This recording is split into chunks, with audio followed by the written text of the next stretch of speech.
Imagine the long road that stretches across the parched horizon, beaten dry by sun and footstep, where the land is cracked and forgotten. In the sky, watches with quiet indifference. Imagine the shape of a man barely more than bone, beneath wool and leather, his feet wrapped in linen stained by months of blood, sweat, and silence, a pilgrim, not to peace, but to war. Hear the faint shuffle of sandals against stone, the creak of straps across weary shoulders, the soft moans of men too exhausted to cry and too faithful to turn back. Smell the dust rising in thin curtains. Behind each step, the bitter tang of iron from old wounds, the fading scent of a home now half remembered, buried under layers of fatigue and fear. Feel the weight of metal against your back armor, not polished but rusting shields, not gleaming but cracked weapons, not poised for glory, but heavy cold reminders of promises made and not yet kept. You are not a knight, nor a noble, nor a poet.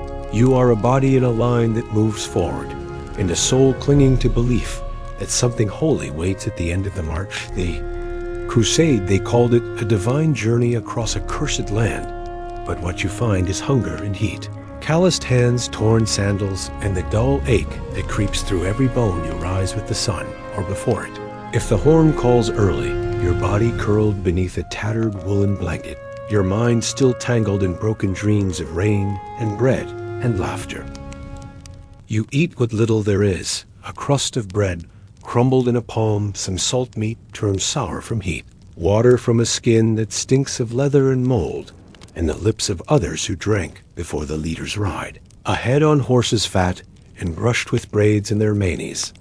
They do not speak to you, their eyes, fixed on the horizon, as if pretending the suffering behind them is just fog. You march between men who do not speak anymore, whose words dried weeks ago, whose faces have grown hollow, their cheeks sunken, their eyes ringed with dirt, and their hope buried beneath duty. The sun rises, not kindly but violently, burning the backs of necks and the arches of feet and the tops of heads. Where helmets have long been discarded for the sake of breath, you see men stumble over stones, twist ankles on roots, collapse beside thorn bushes. And no one stops, no one kneels, they pass like wind around trees, their silence louder than 1,000 drums. Some carry crosses, others carry bones of saints, or scraps of cloth said to be holy, each item, kissed each night and tied tight around the arm, or hung from the neck like a shield against death. The air is thick with flies that do not fear movement, with smells of sweat, and wounds that fester with the soft keening of prayers, spoken under breath, not in joy.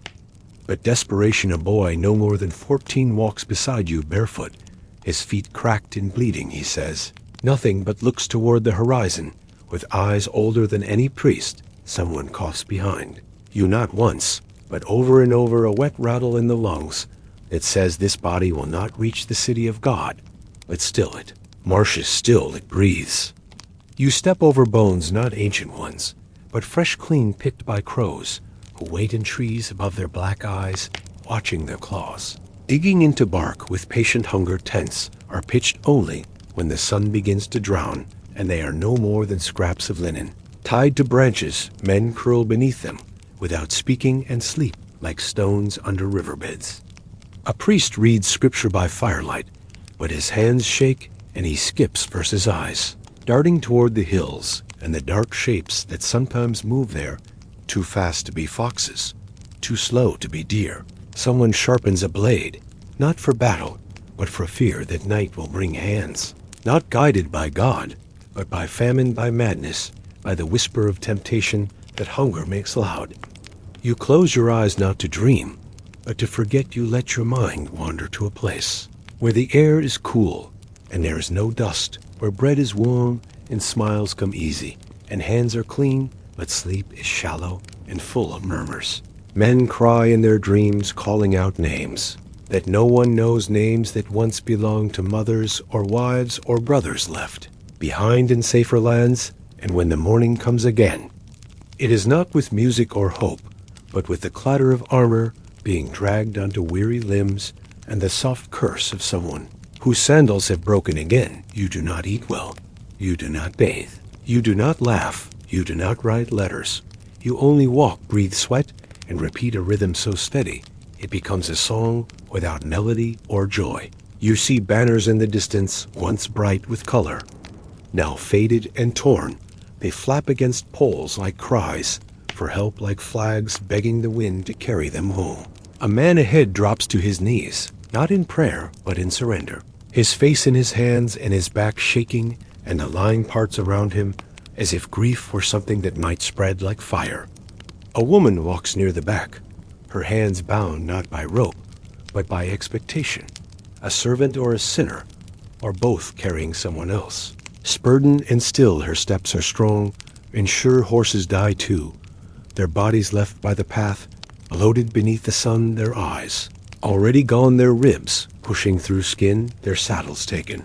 Their stories ended in silence, and still you walk, because you must not, because you believe anymore. But because stopping means dying, and dying here means nothing, no name, no grave, no memory. You pass a river, but it is dry, a line of rocks tracing where water once lived.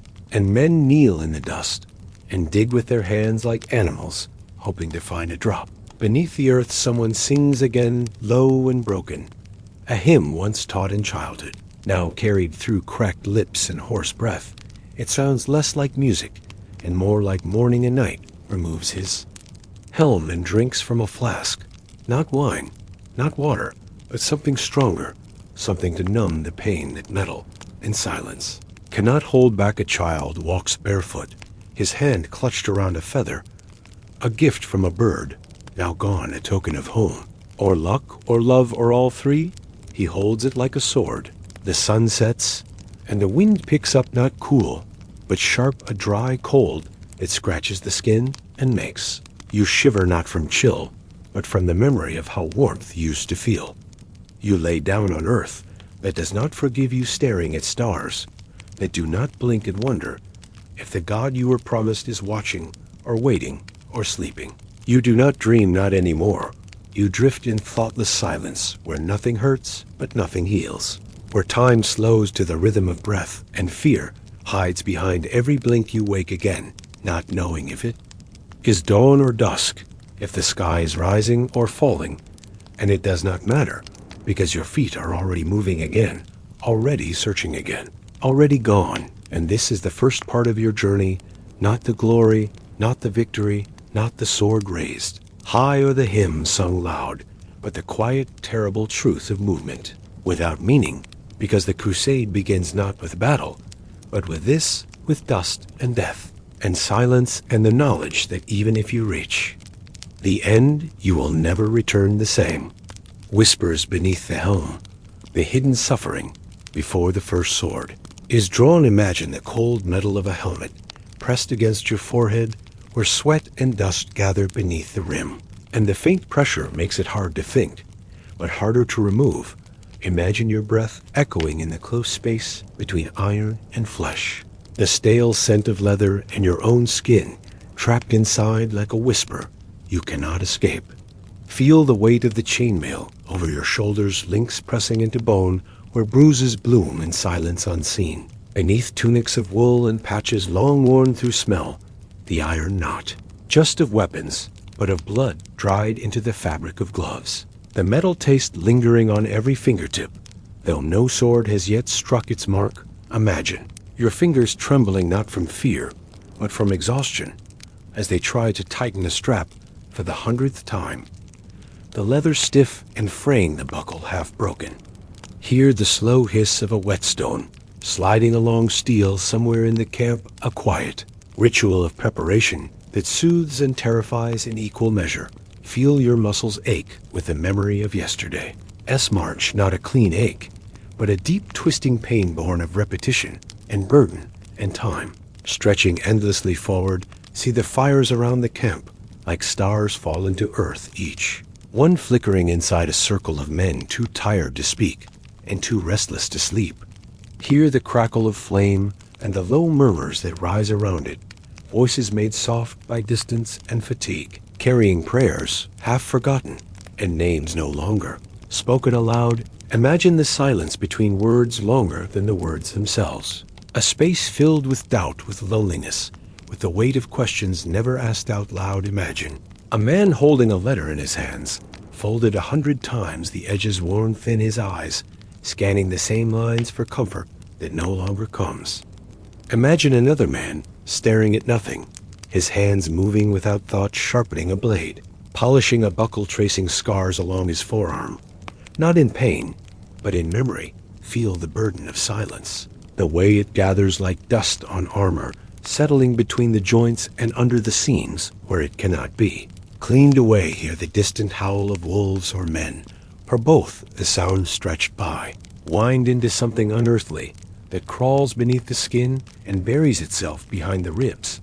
See a boy no older than 16 gripping a spear for the first time, his knuckles white, his eyes wide, his chest rising and falling with breaths. He cannot slow, feel his fear as your own, not sharp, but steady like a current, pulling at your ankles, dragging you quietly toward a place you cannot name, but no waits in darkness. Imagine a priest walking the edge of the camp, swinging incense that burns sweet and bitter, its scent masking nothing and everything at once. Here, his murmurs soft as breath, his blessings scattered over shoulders, bent by labor over backs, marked with lash scars over faces, turned toward the stars in search of meaning. Imagine the ground beneath you, hard and cold and unwelcoming, the earth giving nothing back, not warmth, not comfort, not peace, only stillness. Feel your bones shift as you lie down, your joints creaking, your spine curling, your heartbeat loud in your ears, louder than any chant or horn. Hear your own thoughts rise in the hush, repeating words once spoken in safety, once whispered in love, now shouted in silence across miles and years. See the faces of those left behind, not in vivid memory, but in smudged outlines, the shape of a smile, the sound of a name, the echo of laughter that now feels foreign. Imagine the men around you, curled into themselves, their bodies shaped by exhaustion, their dreams stolen by the hunger that has taken root beneath their skin. Hear the wind move across the camp, tugging at tents, pulling at cloaks, threading its fingers through your hair, like a mother, like a ghost. Imagine morning not as light, but as weight, the sun rising like a burden, the sky bright but empty, offering no warmth. Only another day. Feel the stiffness in your limbs as you rise, every motion slower than it should be, every joint resisting as if your body no longer belongs to you. Taste the stale bread in your mouth, dry and cold, breaking apart like chalk against your tongue, swallowed not with hunger, but with need. Smell the salt, sweat, smoke, and steel, mixed into a scent that coats your throat and fills your lungs until breath becomes effort and silence becomes mercy. Watch as men gather again in loose lines, not with purpose, but out of habit, their eyes dull, their steps unsure, their hands wrapped around the idea of readiness. See the leaders speak to each other in tones too low to follow, their expressions unreadable, their choices carved into every path you are forced to follow. Feel the gap between them and you, wide and permanent, bridged only by the orders that fall like stones into still water, rippling outward through every man. Imagine a sword passed from one hand to another, not with ceremony, but with resignation, its edge nicked, its handle worn, its weight both familiar and foreign. Here, the creak of leather belts, the rattle of armor, the rustle of cloaks pulled tight against wind that carries the scent of ash and frost. Feel the gaze of others upon you, not in friendship or challenge, but in shared despair, as if each man sees himself reflected in the weariness of another. Imagine tying a strip of cloth around your arm, not to protect, but to remember a promise, a vow, a face that you fear you may already be forgetting. Hear the call to march again, not shouted, but spoken low like a curse, like a lullaby, like the whisper of a dream ending. Before it begins, see the line form once more, your feet falling into step with those beside you, your body moving not by will, but by rhythm, by need, by ritual. Feel the ground beneath you, rough, uneven, cruel stones pressing through soles that no longer protest, mud rising to cling. Like guilt, like grief, smell the rot of something dead. Just beyond sight, the reminder that this land devours what it does not bless, that even the faithful are food for crows. Imagine the sky above wide and cruel clouds like bruises stretched across, the blue sun bleeding behind them, casting light too weak to comfort. Feel yourself small beneath it, a dot on a map, forgotten by time, swallowed by distance, reduced to footsteps and breath, and the slow erosion of belief. Hear someone begin to hum a tune from childhood off-key and shaking, but steady enough to keep one foot moving after the other through fields that offer no welcome. See a hill ahead, not steep, but long a test of your spirit more than your body. Your legs burning your mouth, dry your will thinning with each step. Imagine reaching the top only to see more of the same dust road, heat, silence, horizon stretching on and on like a punishment with no name. Feel the despair rise and settle, like a tide pulled by moons you cannot see, pulled by gods you no longer hear, pulled by fear. You do not name, hear the voice inside you saying, just one more day, just one more step, just one more breath, because to stop means to fall, and falling means to vanish, and still you walk, because others walk. Because stopping means eyes on you, means questions you cannot answer, means weakness you cannot afford. You walk into a future that does not want you, into a battle not yet begun, into a story already written without your name. You walk with silence as your only companion, with suffering as your cloak, with memories as your compass and hope. A thread so thin it might snap with a breath. And this is only the second step in your journey, the part no one sings of, no one honors. No one remembers the soft part before the scream, the wound before the blood. But you remember because you are in it, because this breath is yours, this silence is yours. This step, this fear, this shadow, they all belong to you now. Across the burning silence, imagine the sun heavy in the sky baking, the land until even the stones seem to sweat, and the air wavers with heat that clings to your skin and stings your eyes. And somewhere, on the horizon, a line of Crusaders marches in silence, their armor glinting dully like coins left too long in the sun. Feel the sand grinding between boot leather and skin already rubbed raw, the slow sting of thirst turning from discomfort into ache, and the endless sound of nothing but boots and breathing, and the dull creak of gear, weighed down by iron and heat and regret. Imagine a young man not yet used to the weight of his sword, feeling it tug at his hip like a question he cannot yet answer, wondering if he will draw it when the time comes, or if fear will keep his hand still and his breath shallow in the dark. Feel his heartbeat echo in your own chest, that rhythm of uncertainty of bones, learning what it means to carry duty and fear side by side like twin burdens, and still keep moving forward with no promise but the hope of redemption or the glory of death. Imagine a banner lifting in the wind, frayed at the edges, the cross nearly faded by sun and rain, held high by a boy whose hands shake from exhaustion and who still believes with the fire of someone too. Young to know that fire burns, feel the weight of belief pressing on your shoulders like a second armor, invisible and heavier than iron, pulling at your spine, bending your will, and yet keeping you upright when sleep and reason might ask you to stop. Imagine a makeshift camp carved from dust and stone where water is measured by the spoonful, and every voice speaks in whispers, not because of fear, but because noise feels like disrespect to the silence that surrounds them. Feel the wind blow across cracked lips, bringing no comfort, only grit, and the dry whisper of prayers mumbled into cupped hands, as if God might hear better when words are caught between fingers and hope. Imagine a monk standing at the edge of the camp, his hands clasped tight, his eyes on the stars that do not blink and do not answer, and still he prays, because not praying feels like giving up, and no one here can afford to do that. Feel his knees pressed into the stone, the cold slicing through cloth and skin and bone, and yet he remains still, as if stillness itself might call down miracles, or at least delay the hunger that waits for all men here. Imagine a knight sharpening his blade, not out of need, but out of habit, the rasp of stone. On metal, the only sound in the dark, emotion comforting in its repetition, something he can still control in a world that has taken everything else. Feel the edge under your fingers, smooth and dangerous, and the way he runs his thumb along it, not to test it, but to feel something that is certain, because certainty is as rare here as rain or shade or forgiveness.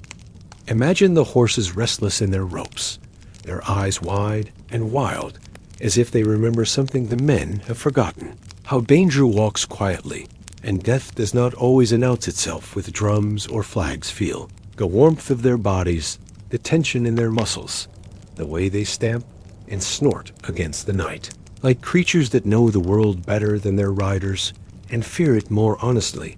Imagine a letter tucked inside, a tunic close to the heart, ink faded from sweat and salt, a line reread so often it's memorized, not because the man cannot read, but because the words have become a prayer of their own. Feel the paper soft as cloth, now the edge torn where fingers have gripped it too tightly in moments when silence screamed and nothing else would hold him here but memory.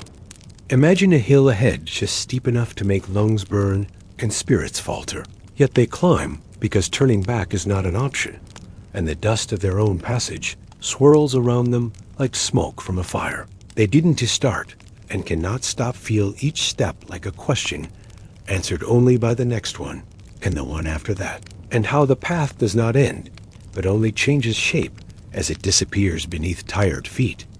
Imagine the sound of a distant horn, not loud, not urgent, but enough to make every man stop breathing just for a heartbeat and look toward the edge of the world where the sun is dying into red. Feel the chill crawl up your spine, not from fear, but from the echo of a past that keeps repeating itself. Each war, a reflection of another, each death, one more ripple in a pool that will never go still. Imagine the cookpot over a fire too small to matter, boiling water with a single root and a hope that it might taste like food, and the men sit around it, not talking, not dreaming, just existing in the pause between days. Feel the steam brush your face like a mother's hand once did long ago, when things were simpler and softer, and you believed that meals came with warmth and laughter, not silence and waiting. Imagine a boy asleep with his hand still on his hilt, his dreams tangled in memories of home and warnings of tomorrow, and he does not wake when a beetle crawls across his cheek, because exhaustion is deeper than fear. Feel the peace of that sleep, if only for a moment, how it clings, like a blanket too small to cover everything, but enough to make the darkness bearable until the stars vanish and the sun returns. Imagine the priests whispering psalms not for the men, but for themselves, as they walk among the tents, each word, a step, each step a thread holding together, a tapestry that is slowly unraveling at the edges. Feel the pull of faith in your chest, not like a rope, but like a root, something that grounds and holds and anchors even when the wind howls and nothing grows but sorrow. Imagine the map drawn in the dirt lines, traced by a stick held in a calloused hand, and everyone stares as if those lines mean something, when, in truth, they are only guesses shaped into promises. Feel the futility in your gut, the way hope sometimes wears the mask of confidence, and no one dares wipe it away for fear of seeing the fear behind it. Imagine a soldier muttering a name, not aloud, but with his lips moving silently in the dark, as if by shaping it he can summon the face that carries it across the space between here and home. Feel how the name lingers like a taste on the tongue, and how the heart answers, not with joy, but with ache, because some things live louder in absence than presence. Imagine the stars above them, vast and cold and ancient and indifferent, shining down not as watchers, but as reminders that the world is bigger than this, and will outlast them all. Feel that smallness in your bones, not cruel, but calming the way the ocean makes. You feel when it stretches to the edge of forever, and you know you are part of it, not lost, just small. Imagine, now that the wind dies and the world goes still, and in that stillness, a breath is drawn, not in fear, not in hope, but in the simple act of continuing, because sometimes that is all that can be done. Feel that breath inside you, now soft and steady, the one thread that ties the present to the past, and pulls you gently into sleep. A burden of the blessed, imagine the morning breaking, not with beauty, but with warning a pale light, stretching across the barren land as if reluctant to touch it, and the men rise not from rest, but from stillness their limbs. Stiff their thoughts heavier than the armor, they fasten again in silence, feel the cold of metal against skin that never warms, the sharp edge of hunger, gnawing at bellies long since used to emptiness, and the quiet dread of knowing that another day means another step into a story written by men who will never walk beside them. Imagine a priest standing beside a low stone wall, hands raised not in blessing, but in pleading, and his voice barely rises above the wind as he names saints and martyrs whose bones now lie as dust somewhere beneath. Their feet feel the ache in his throat, how faith once flowed easily and now trickles like water through cracked stone. And still he speaks because silence feels like surrender and there are no victories. Here, without words, imagine a foot soldier staring at a patch of sky where the clouds move slowly as if they too carry weight, and his hand tightens on the strap of his shield, not out of bravery, but because the sky feels too far away to offer comfort. Feel his breath steady and thin, how it slips between his teeth like smoke, how even hope, when it small, still has the shape of a flame flickering quietly in the wind. Imagine the sound of swords, drawn not in battle, but in ritual steel scraping, free with reverence, not rage, and the men stand shoulder to shoulder, not speaking, not needing to, because the air already knows what they will do. Feel the pressure in your chest, the slow rise and fall of breath. You cannot release, because to breathe deeply here feels like asking for too much when the world already gives too. Little imagine a younger brother watching an older one adjust his helmet, the same hands that once helped him climb trees now steadying the weight of war, and there is love in the motion, but no room for goodbye. Feel how the bond lives in gestures, not in words, how sometimes love is a shared silence before a storm glance, a nod, a moment that holds everything without having to say it aloud. Imagine the horizon trembling not from movement, but from memory. This is the land of echoes where each step stirs stories buried too. Shallow in the past is never far behind. It only sleeps. Feel the ground beneath your feet, solid but uncertain. The same earth that bore prophets and tyrants, and now bears you not as hero, not as villain, but as someone simply walking through history's shadow. Imagine a merchant's son wiping sweat from his brow, eyes stinging as he looks at the line of men ahead of him, all strangers, and yet bound tighter than blood by a promise. None of them fully understood when they gave it. Feel the tiredness in his limbs, the docent. Tea come from marching, but from wondering if the cause he follows is made of faith or fever, or just the dream of men who mistook suffering for salvation. Imagine a tree in the distance, tall and twisted, alone and unchanged, the only witness to these passing lives, and its roots spread wide across the cracked soil as if trying to hold the world in place. Feel the weight of that stillness, how the tree offers no judgment, only presence, how sometimes all that's us needed is something that stays when everything else moves. Imagine the tent of a commander lit from within his face, half shadowed as he stares at a map that no longer makes sense, his fingers tracing paths long erased by sand and loss. Feel the doubt curling at the edges of his confidence, how even leaders falter, how power carried too long becomes a burden, not a gift, and how no one is ever as sure as they pretend to be. Imagine a fire burning low around it, a circle of men no longer talking, just listening to the crackle of flames, the hiss of fat, the whisper of thoughts too sharp for daylight. Feel the comfort in that hush, how pain softened by darkness becomes bearable, how wounds invisible during the day can breathe a little when the stars return. Imagine a book wrapped in linen pages, creased and smudged, passed from hand to hand, not for reading, but for remembering, and inside its binding the names of home, the scent of old ink and dreams. Feel how stories become survival, how we carry history not in words, but in longing, and how even forgotten languages still whisper through time when touched with reverence. Imagine two eyes meeting across the camp, one young, one old, and neither blinking, both understanding that what they see in the other is not difference, but the same weight born in different years.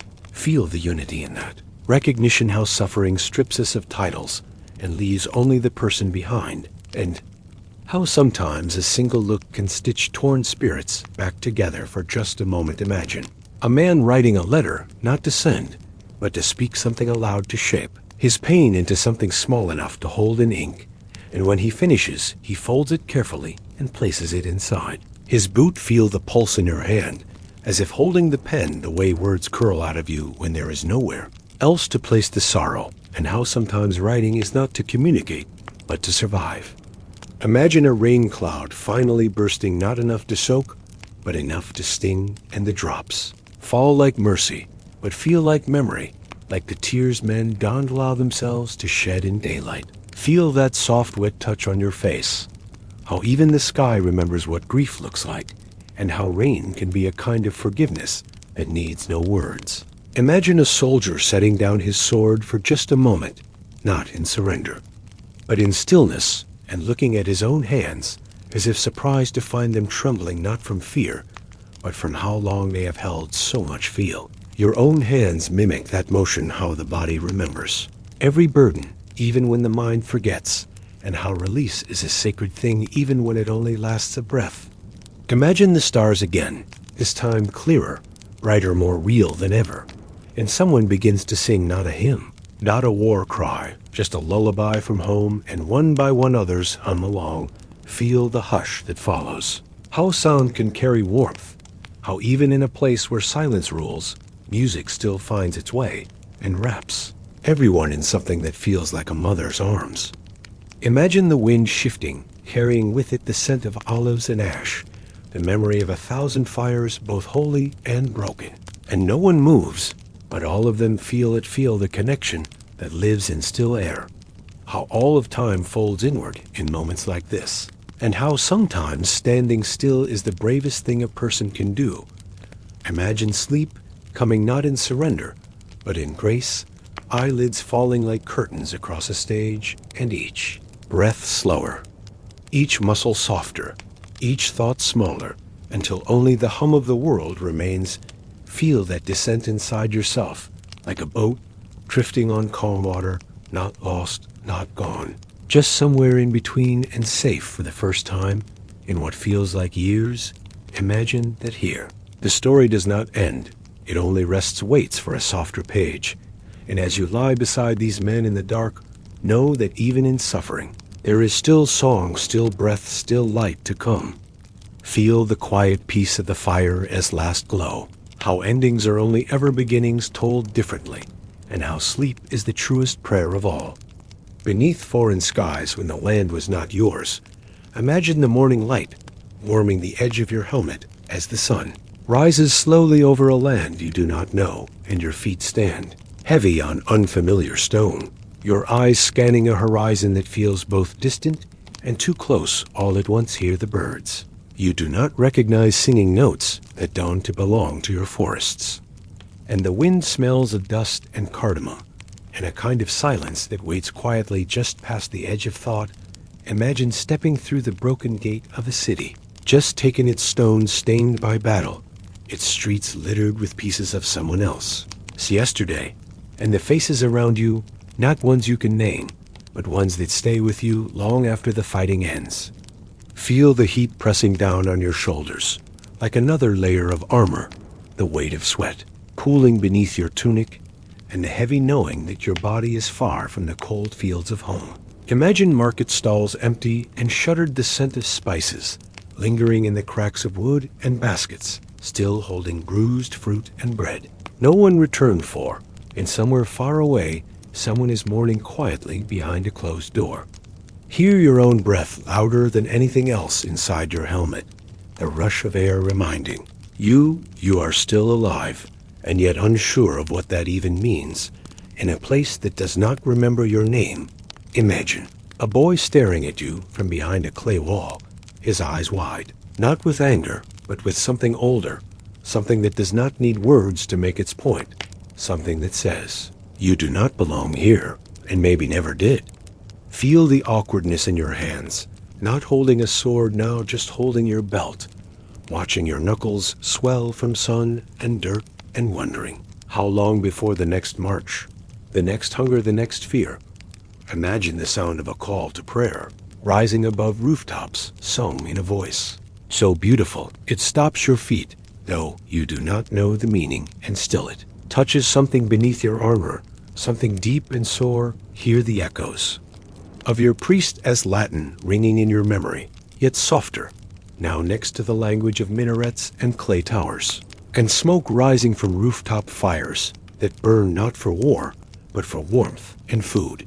Imagine being offered water in a chipped ceramic cup by a stranger, whose eyes do not flinch when they meet yours, whose fingers brush your glove without fear, and whose silence is louder than any sermon.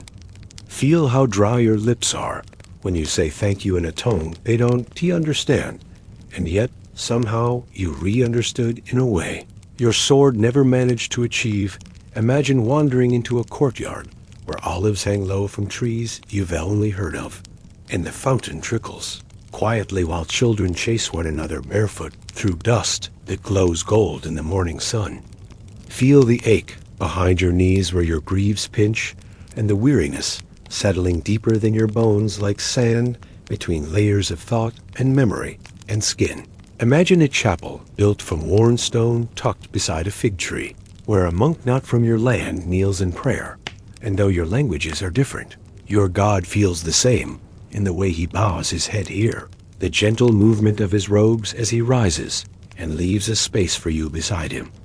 As if to say, this war is made by kings, but prayer is not theirs to own. Imagine sitting down beside that quiet man, not in friendship, not in conflict, but in stillness, letting the cool shade wrap around you like something older than the reasons. You can feel the tremble in your chest, not from fear, but from a feeling you cannot name. A softness, perhaps, or a grief with a certainty you had when you first took the vow. Imagine walking past a garden, behind a house where a woman sings as she picks herbs, her voice steady and slow, and her hands working without pause, even as your shadow crosses her path. Hear the way her song continues, as if your presence matters little, not out of insult, but because her life must go on, and war has no claim over the roots of rosemary and thyme. Imagine the way she avoids your gaze, not with hate, but with habit, as if she has seen men like you before and knows already that they come and go, but the basil must still be hung to dry. Feel the sting in your pride, softened by something else, something quiet and unfamiliar, maybe humility, maybe the early shape of understanding. Imagine your tent that night on a hill above the city where the stars shine in unfamiliar patterns and the air is dry and cold and full of sounds that don't come from home.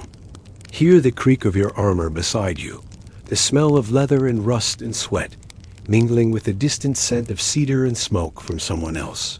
Spire, imagine a letter half written in your lap, no words coming easily because you do not know how to describe what you have seen or how you have felt, not in the language you once knew. Feel the slowness in your pen, the way your thoughts resist the page and your body leans toward sleep, not from peace, but from exhaustion that rests inside your soul. Now, imagine the man beside you sharpening a blade, not from bloodlust, but from routine, his face quiet, his eyes tracing constellations. He pretends to know, but names only in silence. Hear him say nothing, and yet say everything in the way. He pauses once in a while to look toward the city lights below, blinking like fireflies against the darkness. Imagine the dirt between your fingers when you reach down to touch the ground, to remind yourself that you are here, that this is not a dream, that you are far from the place where your mother waits. Feel the pulse in that moment, how small you are, how big the world is, how different and how alike all people seem to be when you take off your helmet and just listen. Imagine a procession. In the distance, torches moving in quiet formation, a prayer being sung in Arabic and children peeking from windows, and you watching from your hilltop, thinking not of conquest, but of how long it might take to feel warm again. Feel the longing inside you, not just for home, but for something simpler, for a truth not written in war, but in moments like these soft, unremarkable, yet deeply real. Imagine your hand resting against the cross at your chest, feeling the weight of belief and doubt, and the slow crumbling of certainty in a land that does not punish you but simply exists outside of your understanding. Feel the way that cross warms beneath your palm, not from fire, not from faith, but from the slow burn of humility and wonder both trying to speak through your skin. And as the night deepens and the wind grows quiet, you close your eyes beneath the stars that once felt strange, but now feel like company. You did not expect rest now in this moment. Let the sounds of distant prayer and footsteps on stone guide your thoughts away from pain and closer to stillness, for the world is vast and your place in it small, and that is not a burden but a comfort. The harsh reality beneath the cross. Life and death in Crusader camps. Ashes drift slowly over cracked stones. Beneath the pale crescent moon, the night air is still and cool as it moves softly through the broken streets. The silence hangs thick like a soft blanket, wrapping the tired men resting near flickering fires, their faces drawn and eyes heavy with weariness. The scent of smoke, earth, and worn leather fills the cold air, mixing with the faint sound of slow, even breathing all around the quiet night. The flicker of flames casts dancing shadows on cracked walls, while distant stars watch silently overhead like tiny lanterns in the dark. Around the small fires, the men sit close, their voices low and gentle, like the rustle of dry leaves in a calm breeze. The crackle of burning wood and the soft sigh of wind through ancient archways blend into a soothing song of night and stillness. Each breath the soldiers draw is slow and steady, a wave washing away pain and fear and the heavy weight of the day. In this fragile moment, the harsh world fades softly into shadow, and the quiet pulse of life beats calm and strong beneath the moon. Memories drift like clouds across tired minds, taking the men far from cold stones and aching limbs to places warm and bright. They remember the touch of soft beds and the glow of home fires, the laughter of loved ones, and the peace of safe, quiet days. The stars above seem to hold those memories gently, like tiny watchful eyes, lighting the way back to forgotten hope. The night wraps around the men like a comforting cloak, shielding them from the chill and the loneliness of this distant land. The firelight glows low and warm, sending soft sparks upward like glowing embers rising slowly to vanish into the sky. These small lights dance like fragile hopes, carried on the night breeze, beyond the reach of pain and sorrow and loss. The cold creeps quietly beneath layers of heavy cloth and worn armor, but cannot touch the warmth of quiet friendship here, between whispered prayers and gentle murmurs. The men share stories soft as rain, telling of days long gone and dreams yet to come. Time seems to stretch endlessly in this slow-breathing moment, the world, reduced to the rhythm of hearts and the quiet crackle of fire. The shadows sway gently like slow-moving waves on a still sea, a night full of secrets and the soft promise of rest. Cold fingers trace the rough, worn stones, hands clutching at hope, memories held close like fragile treasures deep inside. The mind wanders through the darkness to faces now only dreams, distant yet vivid as the stars scattered across the sky. The ruins breathe softly around the sleeping men, carrying the weight of countless yesterdays and the quiet hope of dawn. The earth cradles, bones and ashes beneath the moon, a silent cradle for stories too heavy for words to hold. The night deepens like velvet, folding over the broken city, a gentle guardian watching over those who dream beneath its light.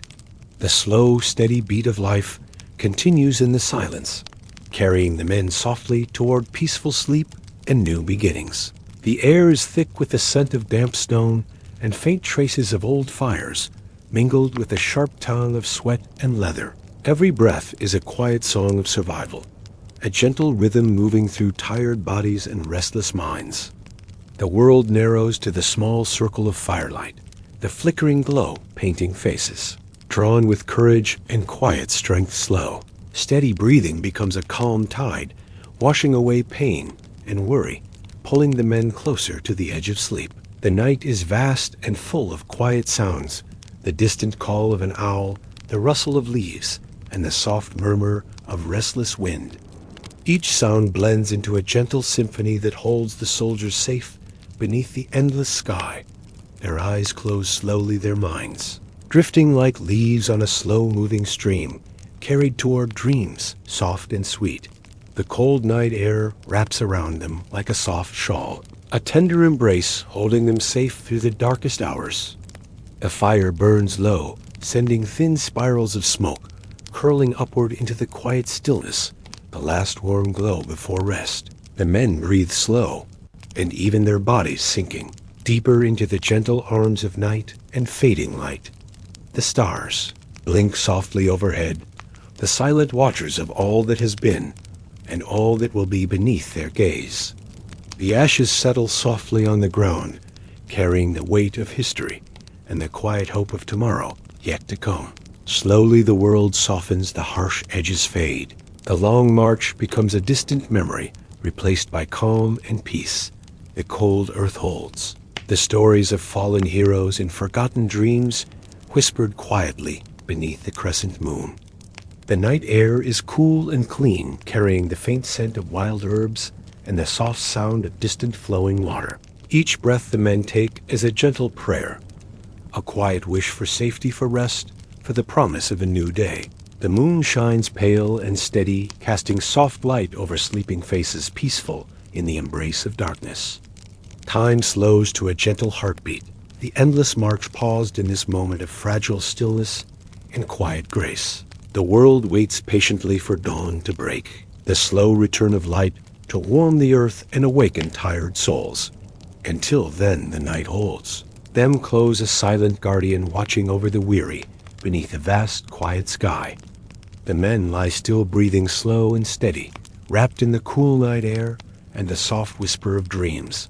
The gentle rhythm of life pulses quietly beneath, the stars carrying them safely through the hours of darkness. Each moment stretches like a soft sigh, a lullaby sung by the earth and sky in a language older than words. The ashes rest softly beneath the moon, a blanket of quiet comfort for those who journey through the night. The cold ground cradles tired bones. The echoes of footsteps faded into the endless flow of time. The quiet night sky holds endless stories written in the slow, steady rhythm of breath and heartbeats. The world moves softly toward morning, the faint glow of dawn. Waiting just beyond the horizon, the men breathe slow and deep their bodies, resting in the gentle calm before the slow return of light. The air is filled with the soft promise of hope, the quiet song of survival and peace. The night stretches wide and tender, holding the men safe in its gentle embrace. The fire dies down to glowing embers, the last warm light fading into soft shadows. The stars watch silently as the world waits for the slow awakening of a new day. The cold night stretches wide under the pale crescent moon, casting soft silver light over broken stones and silent ruins. The wind moves slow and gentle, carrying whispers of distant fires and the quiet breath of the earth itself beneath the stars. Men gather near fading embers, their faces tired and worn, reflecting the flickering flames that dance like fading hopes. Their breath rises slow and even mingling with the soft crackle of dying wood and the faint sigh of restless shadows. Around the small fires, voices murmur low, like soft rain falling on dry leaves, weaving calm spells of memory and longing. The scent of smoke and earth blends with the sharp tang of sweat and leather, lingering thick in the cool night air. Each slow breath carries a quiet prayer, a fragile wish for safety, rest, and the strength to face another dawn. The firelight flickers softly, casting long shadows that sway like gentle waves on the quiet shores of night. Above the ruins, the stars shine like tiny lamps, steady and bright, lighting the vast darkness with silent hope. The night wraps around the soldiers like a soft cloak, shielding them from the chill and the weight of yesterday as fear. Memories drift like slow-moving clouds across tired minds, carrying thoughts of warm beds, bright fires, and familiar faces. The slow rhythm of life beats steady beneath the watchful moon, a gentle tide pulling all toward peaceful sleep. The ashes settle gently on cold stones, a soft blanket that covers the weight of battles and forgotten dreams. The ruins breathe softly with stories held deep in the silence, carrying the echoes of voices long since faded. The earth cradles bones and ashes beneath the starry sky, a quiet cradle for lives lived hard and full of hope. The night deepens like velvet, folding close around the weary men, holding them safe in its gentle embrace. The fire burns low, sending thin spirals of smoke, curling upward to mingle with the cool night breeze. The men close their eyes, sinking slowly into the calm arms of night, their breathing slow and steady as the tide. The soft call of an owl echoes distant, a lonely song carried gently on the breath of the wind. Each breath is a slow, steady wave, washing away pain, fear, and the heavy weight of the day just past.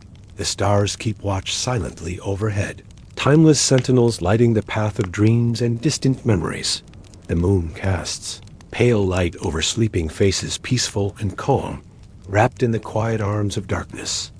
The slow, steady beat of life continues beneath the vast sky, carrying the men gently toward rest and healing. The world seems to hold its breath, waiting softly for the first light of dawn to touch the cold earth again. The cold seeps softly beneath worn clothes and cracked skin, but cannot reach the warmth held deep within. Faces softened by firelight tell silent tales of courage, quiet strength, and dreams barely spoken aloud. The steady rhythm of slow breathing pulses calm and sure beneath the stars, carrying hope in its gentle flow. The night holds still, wrapped in shadow, and light of fragile peace resting lightly on tired shoulders. Soft whispers pass like summer rain between the men, voices low and steady, telling tales of home. Memories of warmth, bright fires, and laughter fill the air like a balm, soothing tired minds and aching souls. Eyes close, slowly drifting toward dreams, like feathers floating on slow-moving streams, carried by hope. The vast sky wraps them close, a silent guardian, shielding them from the sharp edges of the cold night. The fire flickers, sending sparks like glowing embers, rising slowly to vanish into the vast dark. These small lights dance like fragile hopes, carried far beyond the reach of pain and sorrow. The cold creeps quietly beneath layers of heavy cloth and cracked armor, but cannot touch the warmth here. Between whispered prayers and gentle murmurs, the men share stories soft as rain, telling of peace. The earth cradles bones and ashes beneath the stars, holding stories too heavy for words alone. The night deepens, wrapping the world in velvet darkness, a gentle guardian watching over dreams. The ruins breathe softly around the sleeping men, carrying the weight of countless yesterdays. The steady beat of life continues quietly beneath the sky, carrying the weary toward peaceful sleep. The air is thick with scents of damp stone, faint smoke, and the sharp tang of sweat and leather. Every breath is a soft song of endurance, a gentle rhythm moving through restless bodies and tired minds. The world shrinks to the small circle of firelight, flickering warm against the cold and vast dark.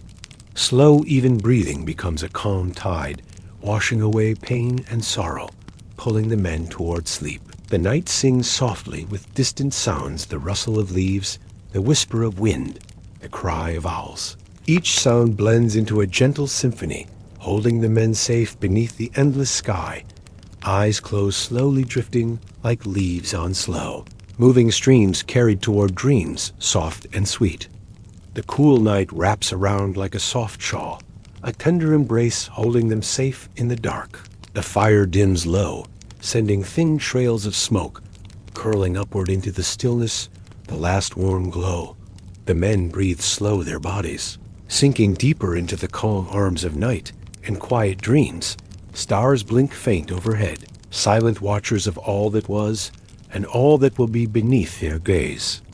Ashes fall gently on the ground, carrying the weight of history and hope for a new day. Slowly the world softens, harsh edges fade. The long march becomes a distant memory, The cold earth holds stories of fallen heroes and quiet dreams whispered beneath the crescent moon. The night air is clean and cool, carrying the faint scent of herbs and the sound of distant water. Each breath is a gentle prayer, a quiet wish for safety, for rest, for a new dawn. The moon shines steady, casting soft light over sleeping faces peaceful in darkness. Time slows to a gentle heartbeat. The endless march paused in this fragile moment. The world waits patiently for dawn, to break the slow return of light, to warm the earth. Until then, the night holds them close, a silent guardian, watching beneath the sky. The men lie still, breathing slow, wrapped in cold air and soft whispers of dreams. The gentle rhythm of life pulses quietly beneath the stars, carrying them safely. Each moment stretches like a soft sigh, a lullaby sung by earth and sky. Ashes rest softly beneath the moon, a blanket for those journeying through night. Cold ground cradles tired bones. Echoes of footsteps faded into time. Quiet night sky holds stories written in the rhythm of breath and heartbeats. World moves softly toward morning, faint glow waiting beyond horizon.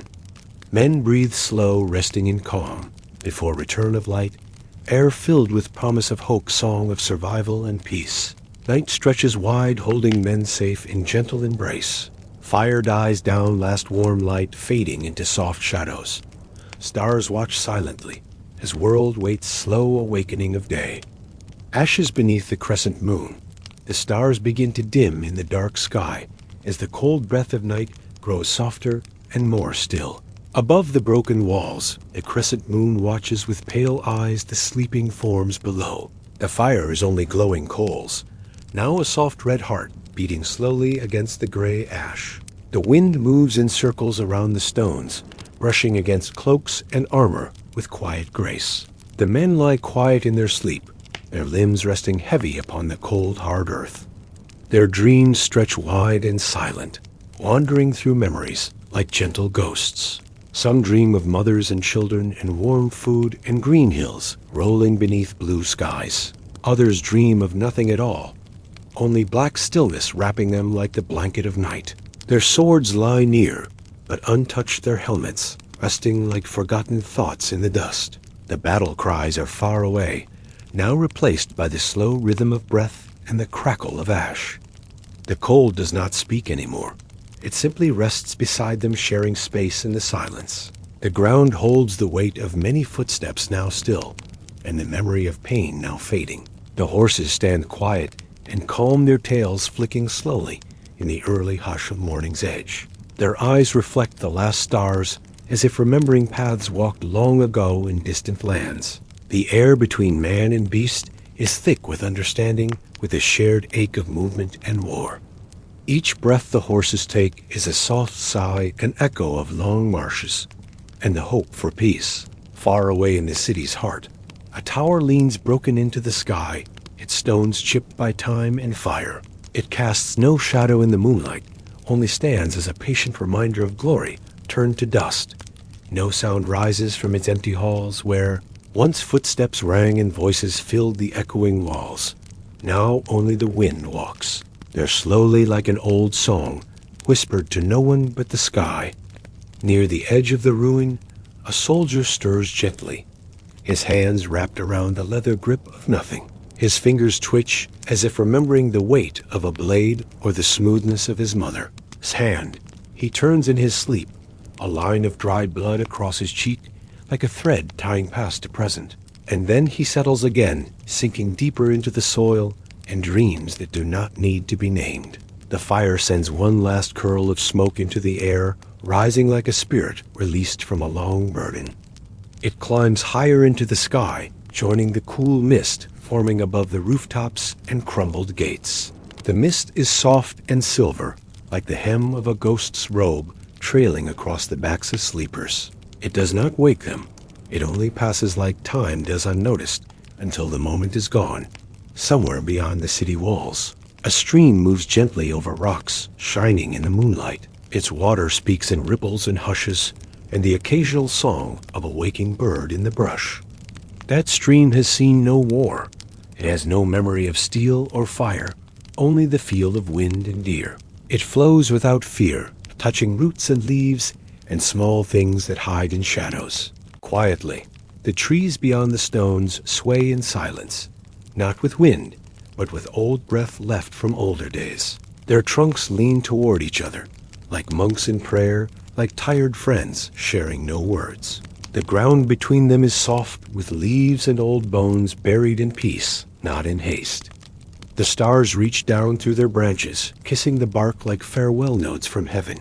The camp begins to turn gray as the sky shifts, its colors from black to blue, then soft violet. The men do not wake, yet they sleep through the changing of the light, as if afraid to rise again. Their bodies know the ache that morning brings, the weight that comes with moving once more. So they lie still in silence, while the world around them begins its quiet, slow return to life. The insects return first, their soft wings brushing across fabric and skin, unnoticed by those who sleep. Then the birds begin to call, faint and scattered like forgotten names being spoken once more. Even the grass seems to stretch toward the new day, its blades glistening with soft dew and quiet joy. The world does not rush, it simply unfolds gently, like a hand opening to reveal nothing but peace. In the far east, the edge of the sun touches the sky with a faint glow that shimmers like old gold. It does not blind, it does not burn, it only promises that time still moves and morning still comes. The hills beyond the ruin reflect that light, slowly, as if remembering it from many lifetimes ago. Their shapes grow clearer, minute by minute, becoming real again after so long in shadow. The men still do not move, though the light creeps over their backs, and the stones around them one breathes deeper now, then another and another, and the spell of night begins to break. It is not a sudden thing. There is no trumpet, no alarm, only the soft pull of life calling once more. And with it comes the weight of the road, the shield, the hunger, the dust, and the pain. But before they rise, before the march resumes, there is still this moment, still and whole. A breath shared between night and day, a space where nothing is asked and nothing is given. In this breath, the ashes fall slower, the silence thickens, the light becomes a gentle tide. And every man lies in that stillness, as if he belongs to it, as if he has always belonged to it. One by one, they begin to move, not fully awake, but not dreaming, either somewhere between a shift of a shoulder, the rubbing of an eye, the pulling of a cloak tighter around a thin chest, a boot pressed into the earth, a hand running through matted hair, a sigh too soft to be heard. These are the first sounds of morning here, not the call of horns, only the return of breath. The fire is almost gone now, only a few red pieces remain like forgotten jewels in gray dust. The camp begins to rise slowly like mist from the ground, shaped by need, not by will. No one speaks yet. They know what must be done without orders, without direction, without fire. They begin to pack and move and tie and lift each action, a thread in the pattern of habit. No faces show joy, no voices lift in song, only the quiet focus of men who have done this before. Their eyes do not search the sky, they do not count the birds, they only count what must be carried, shields dented by time, boots worn by distance, straps frayed by salt and sun and struggle. All is gathered without, thought like memory, moving the body before the mind is fully returned. And yet within that silence is something more, a stillness that does not come from sleep alone. It is the quiet acceptance of those who have seen too much to hope too openly, and yet who rise again, because that is the shape their lives have taken, and they do not resist. Because the march is not chosen, it is simply the space between yesterday and tomorrow. One man picks up a stone and places it in his pouch for no reason he could explain. Another smooths the dirt where he slept, as if to thank the earth for holding him so gently. A third touches the ashes of the fire and lets them fall slowly through his fingers like snow. These quiet gestures belong to no ritual, yet they feel older than any law or scripture. The path ahead is still broken, the sun still rising, the sky still wide and endless. There will be dust and wounds and thirst and doubt and all the things that fill a soldier's day. But for now, the camp is almost packed, the men ready, the horses standing in their quiet rows. And for a moment, before the first step is taken, the whole world holds still to watch. The crescent moon fades as the sun rises, fully painting gold across the backs of the tired men. They do not look behind them as they walk, for the past is heavy and the road already long. But behind them the ruins remain silent, the fires gone, the ashes cold, the stones still holding breath. And above it all the sky stretches wide and endless, and for a while nothing breaks the silence. The bleeding road to Jerusalem. The sun rises over the eastern hills, like a blade drawn slowly from an old forgotten scabbard. Its golden edge cuts through the morning mist, casting long shadows across the narrow road below. The earth is dry and cracked beneath worn boots, the color of ash and blood, and long, remembered sorrow. Each footstep falls heavy upon the dust, pressed deep by the weight of armor and the silence of men. Their backs are bent not from age, but from days without end, the pull of duty, the ache of thirst. The path curves like a tired serpent across the hills, leading toward a city still unseen, but always felt. The wind offers no comfort. It only carries the smell of iron and leather and something more ancient. Perhaps it is the breath of the dead, perhaps only the dust of bones turned to air by time and war. The line of soldiers moves slow like a river of rust, flowing downhill without haste or end. Their faces hold no questions, only sunburned scars and the stillness of men who have nothing left to ask. Their cloaks hang stiff with salt and sweat, their belts cut into skin, left raw by days of friction and heat. Their eyes look not forward, but inward, as if reading verses written on the back of their own thoughts. The sky above is pale and endless, offering no answers, only the promise of more walking. A vulture circles high, its wings spread wide like pages, turning in a book no one dares to read aloud. Beneath its shadow, the line keeps, moving, drawn forward not by hope, but by the absence of retreat. There is no song among them, only the quiet rhythm of steps and breath and the soft jingle of chain. A man coughs into his sleeve, the sound quickly swallowed by the dust and silence all around. Another drinks from a skin long emptied days ago, the motion a habit more than a need. Their mouths are dry, their words forgotten, their prayers long since whispered and carried away by wind. They do not speak, for there is nothing new to say, only the same truths repeated in every movement. The ground is scattered with broken stone and the memories of those who fell before. Each rock holds the shadow of a footprint, each bush the echo of a sigh left behind in passing.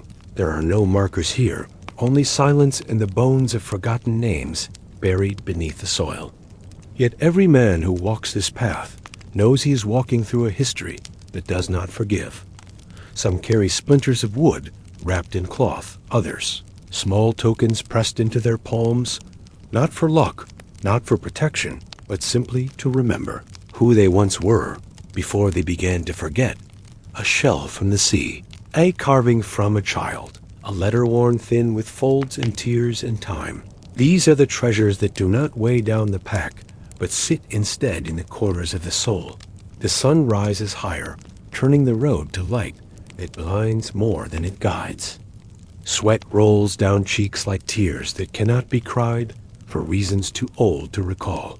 The armor shines dully like coins rubbed too long, and the swords no longer gleam with promise. There is nothing glorious about this road, only the slow erosion of flesh and will and belief.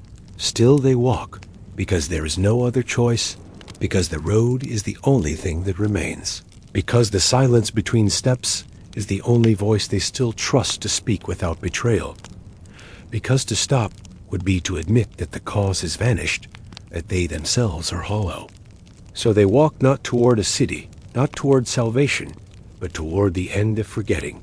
The rocks shift beneath their feet, with each step like the bones of the earth groaning in protest. The air grows thicker with each hour, heavy with heat and sorrow, and the scent of horses dying.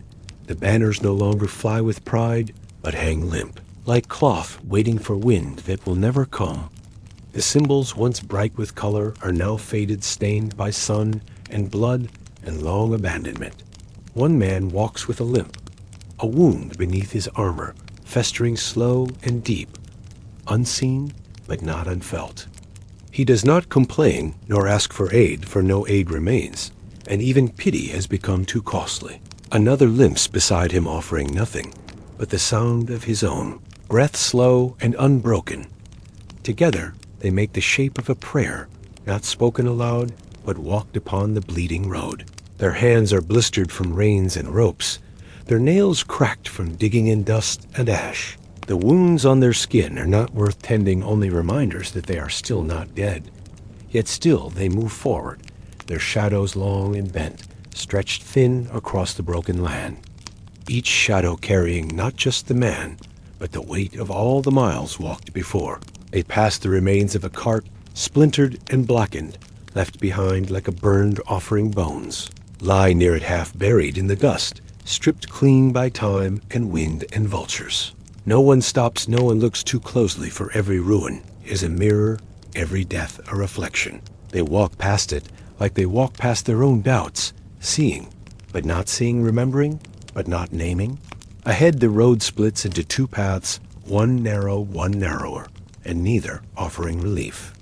A choice without difference, both leading through heat, through hunger, through the waiting of pain. They take the left without speaking, drawn not by strategy, but by the whisper of old footprints. The stones here are smooth from countless feet, pressed into them like names etched without letters. The hill rises slow and steady, a long incline that steals breath with every step. Boots slide on gravel, knees ache, hips earn under the strain of burden and balance. But no one stops, for the one who stops must face the stillness, and in stillness comes fear. So they climb not in strength, but in silence, dragging the sun behind them like a second weight. At the top, they see nothing, only more road, more heat, more silence stretched before them. The city they seek is not there, not even its shadow, only the promise of another climb.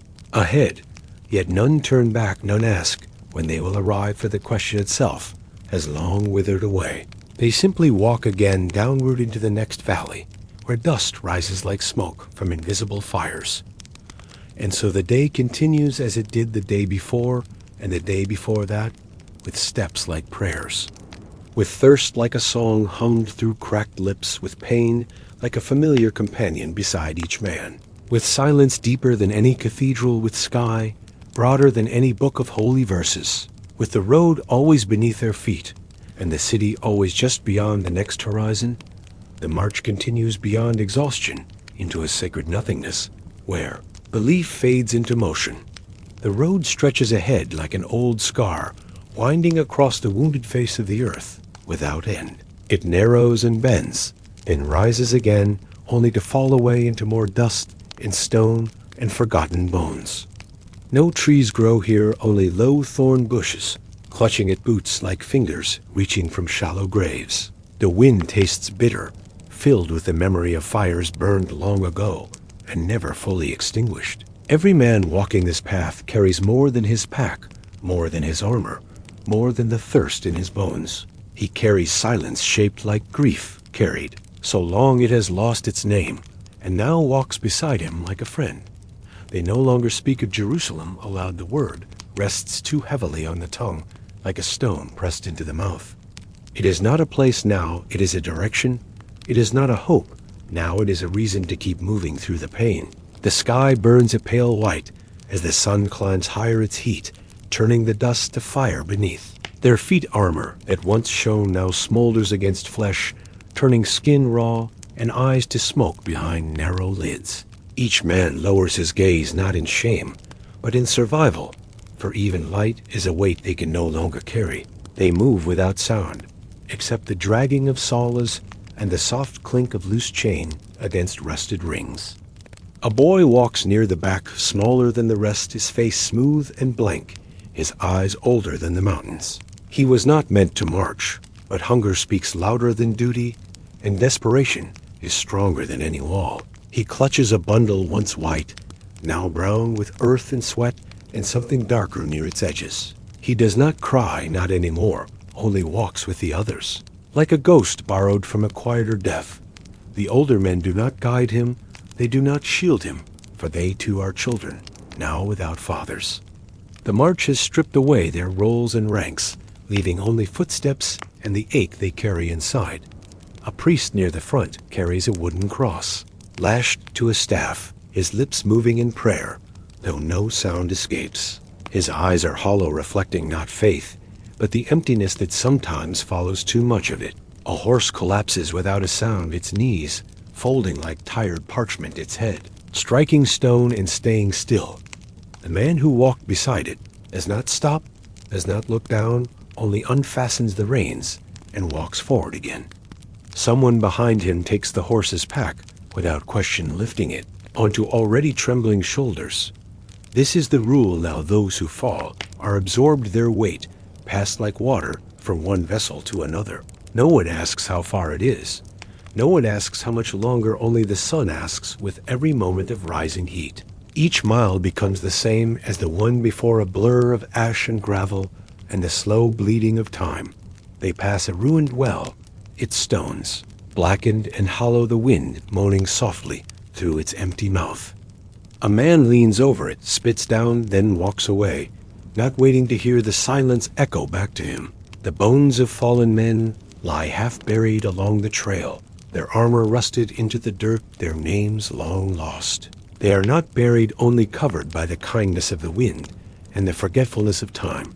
Sometimes the soldiers glance at them, but not with fear, only the dull recognition of those who may lie there soon. The line does not break. The pace does not change. The living keep walking, because the dead do not. In the afternoon heat, the world begins to blur, edges softened by exhaustion, colors dulled by thirst. One man sees water in the shimmer of the road ahead, but does not chase it, for he knows it will vanish. Another stumbles, then stands again, not by strength, but by the pull of the man behind who needs him to move. They are not held together by love or loyalty, but by the thin thread of shared suffering and repetition. The hills rise once more sharp and high, like ribs broken through the skin of the land. Climbing them is not a choice. It is simply the next thing to do, and so they begin again without words.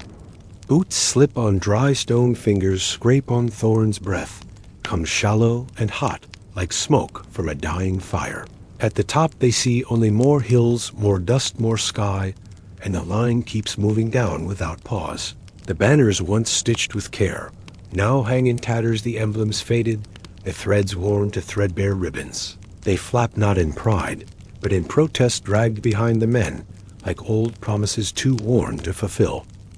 One man wraps his banner around his shoulders, not as a statement, but as a shield from the sun.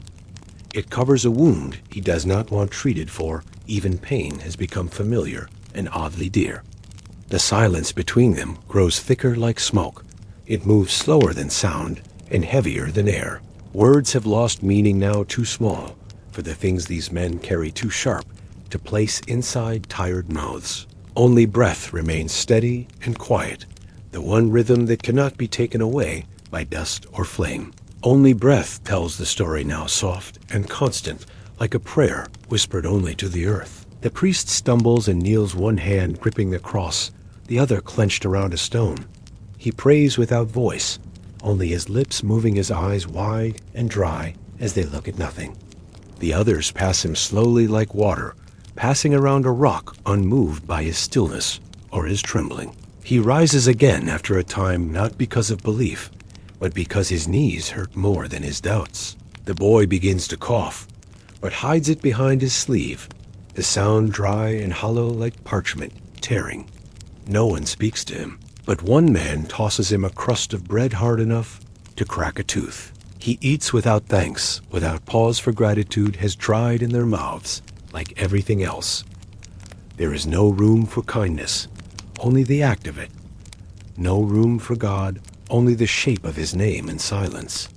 They pass another ruin, its walls broken, its archway leaning like a drunk against the shoulder of wind.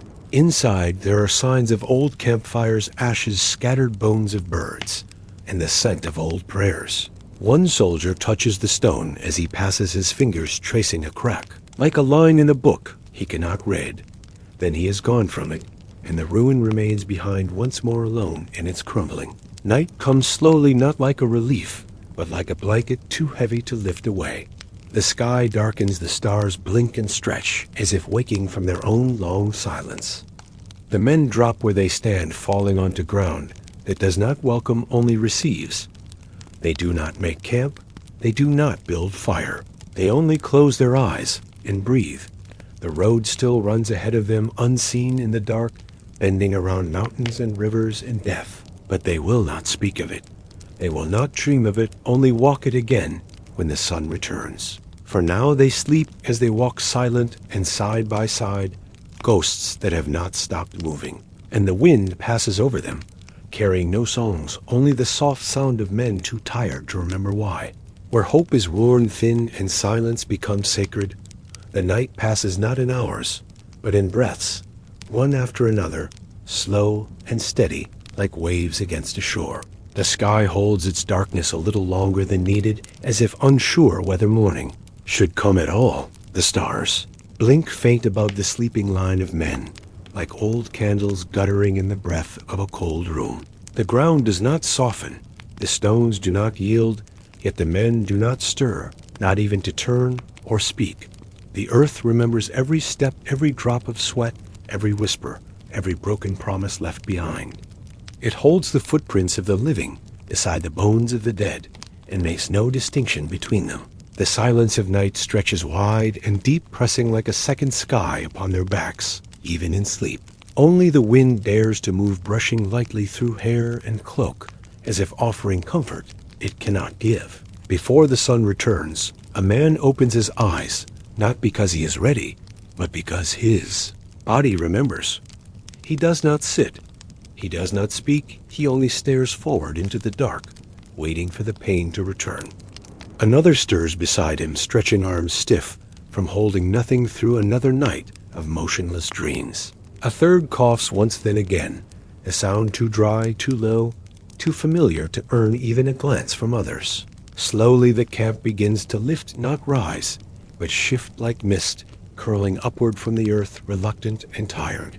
Boots are tightened belts, fastened cloaks drawn closed over shoulders, as if they can shield against fate. No words are spoken, yet the air is full with thought, full with the old weight of beginning again.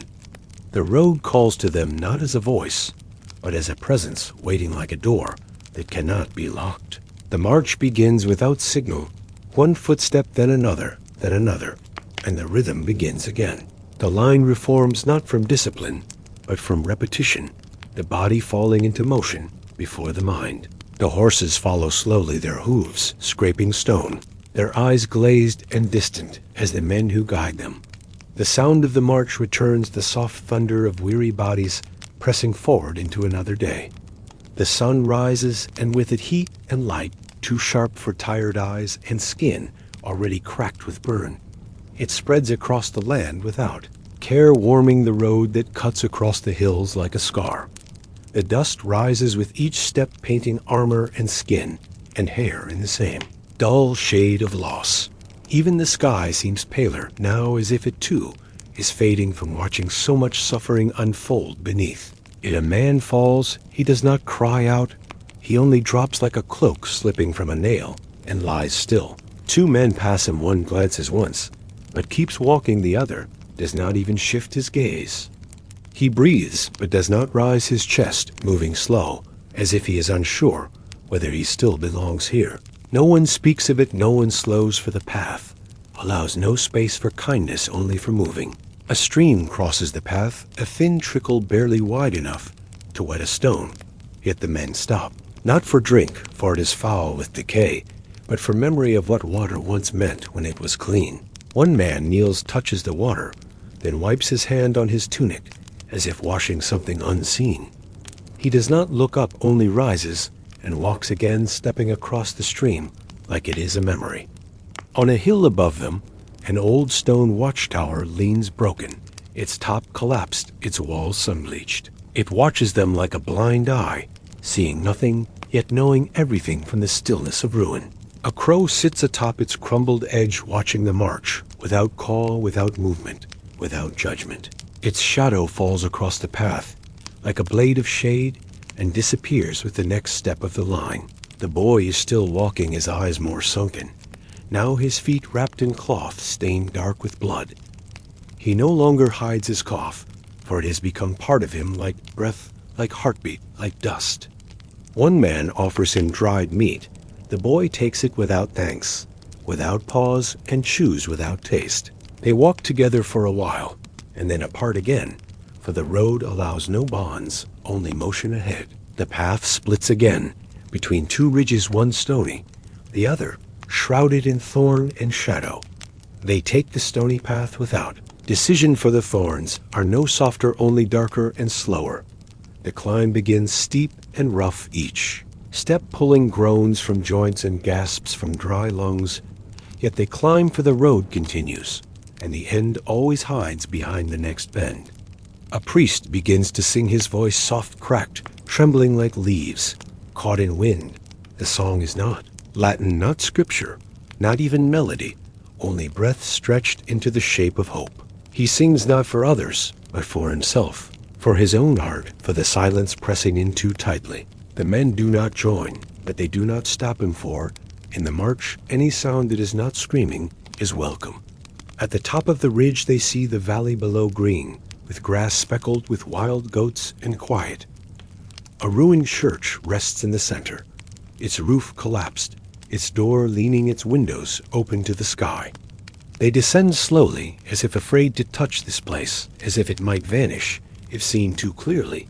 The grass is soft beneath their feet, the first thing. That is not sharp or broken in many days. They enter the ruin not for worship, but for shadow, for the coolness of stone and the scent of moss inside. They sit not in pews, but on stone, the sun filtering through broken walls, painting light like glass. A man kneels where the altar once stood, pressing his hand to the earth, as if asking for something. He says nothing, but when he stands, his face is wet, and he does not wipe it clean. They stay for an hour, then rise as one, not because they are told, but because the road waits. The goats watch them leave without fear, without interest, as if they too have seen too. Many men pass. A child's drawing is found in the dirt near the door, a flower, a house, a stick figure with arms wide. One man picks it upstairs, then tucks it into his armor over his heart and walks on without a word. As the day deepens, so does the heat. It wraps around their bodies like cloth soaked in fire. Breathing becomes shallow, walking becomes dragging. The sun never blinks, never softens its gaze. One man walks with eyes closed, his feet, trusting the path more than his thoughts. Another walks mumbling to himself, repeating the same line, the same word over and over, like prayer. A horse dies, standing up its legs, locking its eyes, rolling its heart, giving way in silence. Its rider dismounts, calmly removes the saddle, and keeps walking, the reins still clutched in one hand. Later he drops the reins, but does not notice. They simply fall, and the dust covers them slowly. Nothing is said, nothing is marked. The road makes all grief equal and forgettable. They pass a tree burned black, its limbs reaching into the sky like hands pleading without voice. At its base, a circle of stones marks something remembered by someone who could not forget. None stop, none ask. The tree watches them all, its silence louder than the wind or sky or footstep. One man touches the bark, and his hand comes away black, and he does not try to clean it. Evening begins slowly, as if the sun is reluctant to leave these men alone. Again, in the dark, the sky turns red, then gold, then blue, then black, and still they walk, some slower, some limping. The stars appear like eyes blinking open one by one, but offer no direction, only distance. They do not make camp, they only stop where they must, and lie where they fall and breathe. The boy sleeps near the priest, who no longer sings, but lies curled around his staff, as if it still holds power. A soldier nearby dreams, aloud muttering names long lost and crying once before silence returns. The earth grows cold, but no one moves to build fire. No one moves at all, until the breath of dawn returns. And when it does, they rise again one by one, and the road greets them with the same silence as always. When nothing remains but the march itself and the silence between footsteps, the sky breaks gently, with pale light spilling over hills. Like quiet water slipping from an unseen hand, the sun has not risen yet, but the stars begin to fade blinking. Away like forgotten thoughts before waking. The air is cold with the taste of stone and ash, and breath held too long beneath weary ribs. The men begin to stir not with words, but with motion boots sliding across dust hands, reaching for warmth. There is no command, no trumpet, only the soft shift of limbs as one by one they remember they must move. Each man rises slowly, not as if waking, but as if continuing from a pause in a long conversation with suffering. They stretch not to loosen muscle, but to feel if they are still alive. If the pain returns then, so does the day. They do not speak, they do not look into each other's eyes, they only gather what is theirs and step forward. The dust is thicker this morning, stirred by wind that comes from the east, carrying the scent of dry rivers. It stings the eyes, fills the throat, moves through cloth and armor like smoke, searching for something to touch. They walk into it without protest, their cloaks drawn, close their mouths, shut their heads, bowed low. They are no longer men, they are pieces of the road shaped by time and fire and the slow forgetting of names. The boy walks with the priest, now the old man leaning on his staff. The child's steps growing shorter each hour. They do not speak, but their rhythm is the same, one breath, one step, one silence, wrapped in another. Behind them the others follow a line of shadows stretched thin across the belly of the land. They carry what is left of hope, but it weighs less now. It flickers, it does not lead, it only lingers. The sun climbs higher, and the hills fall away into a plain cracked and dry, scattered with broken wheels. Bones lie here, not hidden, not buried, but open to the wind, stripped white by time and the hunger of birds. The men do not look down. They have seen too many of these bones. They only listen for the crunch beneath. Each step is an echo, each breath a thread of sound, stretching backward into all the steps before. A banner falls from its pole, snapping once before catching on a thorn and tearing into two. No one lifts it, no one speaks of it. It lies there like a broken word, like a promise left behind. The pole is taken and used as a crutch by a limping man who does not remember what the symbol was. Only that it once mattered, only that it now supports his weight better than belief ever did. A cart passes pulled by men, not horses, its wheels shrieking against stone, its contents hidden beneath cloth. No one asks what it carries, for they already know they can smell it. They can feel its silence. One man walking beside it places his hand on the wood as if to bless it or to say farewell. Then the cart moves on the men, pulling it bent and silent, and the cloth fluttering like breath in wind.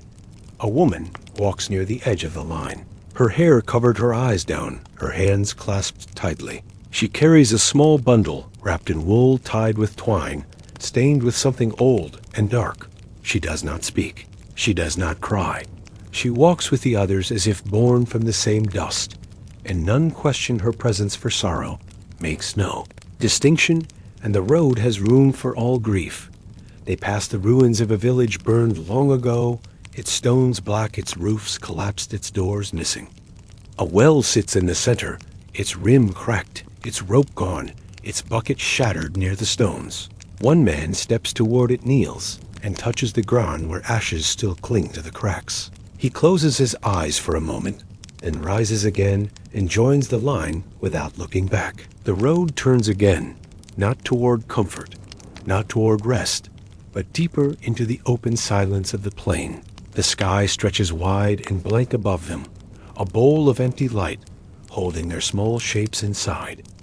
The wind picks up again, not cold, but dry, its voice whispering through armor and bones and memories. It says nothing they do not already know. It carries no news, only the long breath of history watching. The men walk slower now, not from pain alone, but from the pull of the road that grows heavier. Each step must be chosen, each breath must be claimed.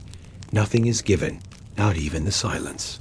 They do not resist, they only continue one foot before the other one line, after another drawn in dust. Their bodies obey, their minds quiet, their hearts tired, their souls uncertain.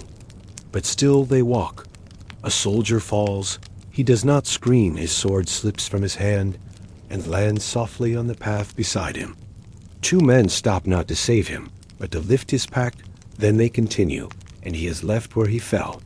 The dust gathers on his armor, the wind covers his face, and by noon there is nothing left to mark.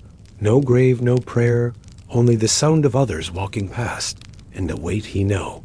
Longer carries. The boy stumbles, the priest catches him with his staff, his hands shaking from the strain of two lives.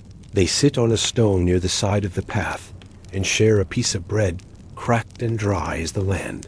Neither speaks for words, would only break the silence that now binds them closer than family.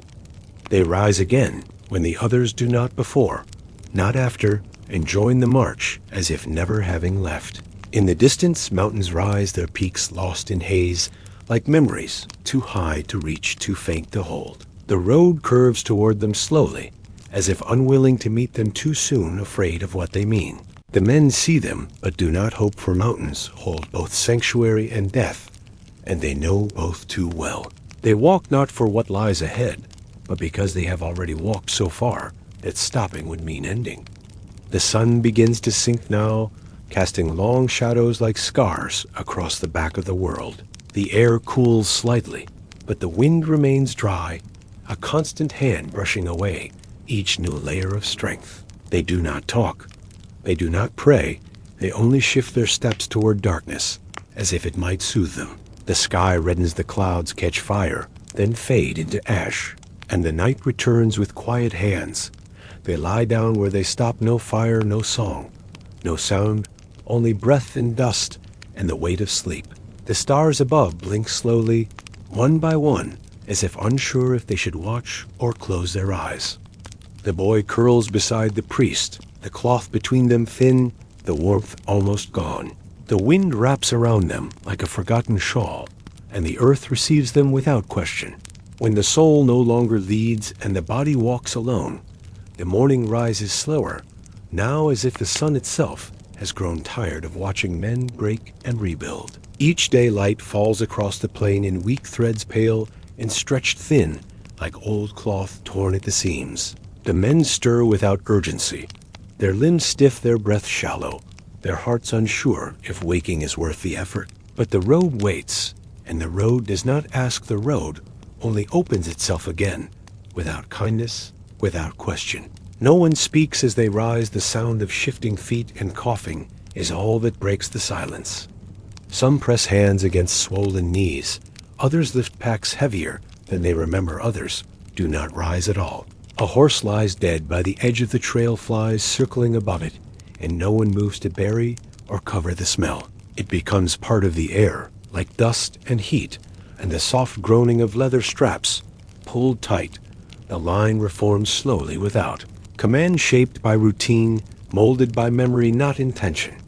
One by one they fall into place, like stones dropped into a stream, the current catching them and pulling them forward.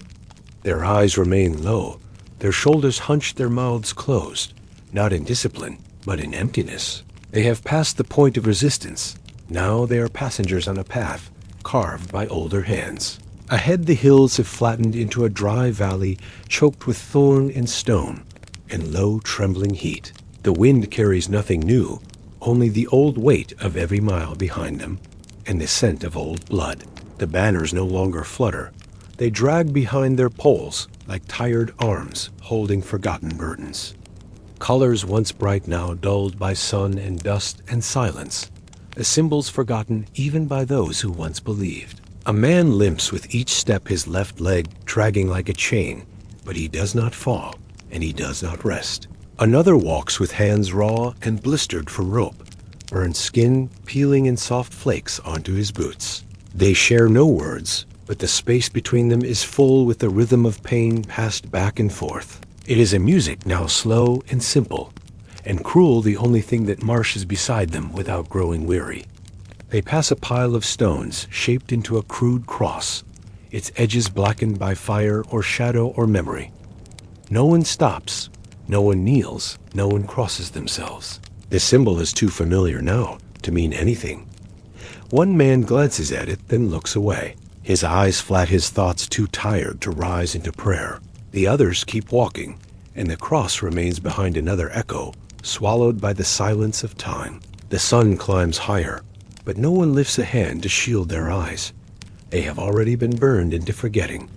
Their skin darkens and cracks. Their lips split, their tongues thicken with dust and the taste of old iron.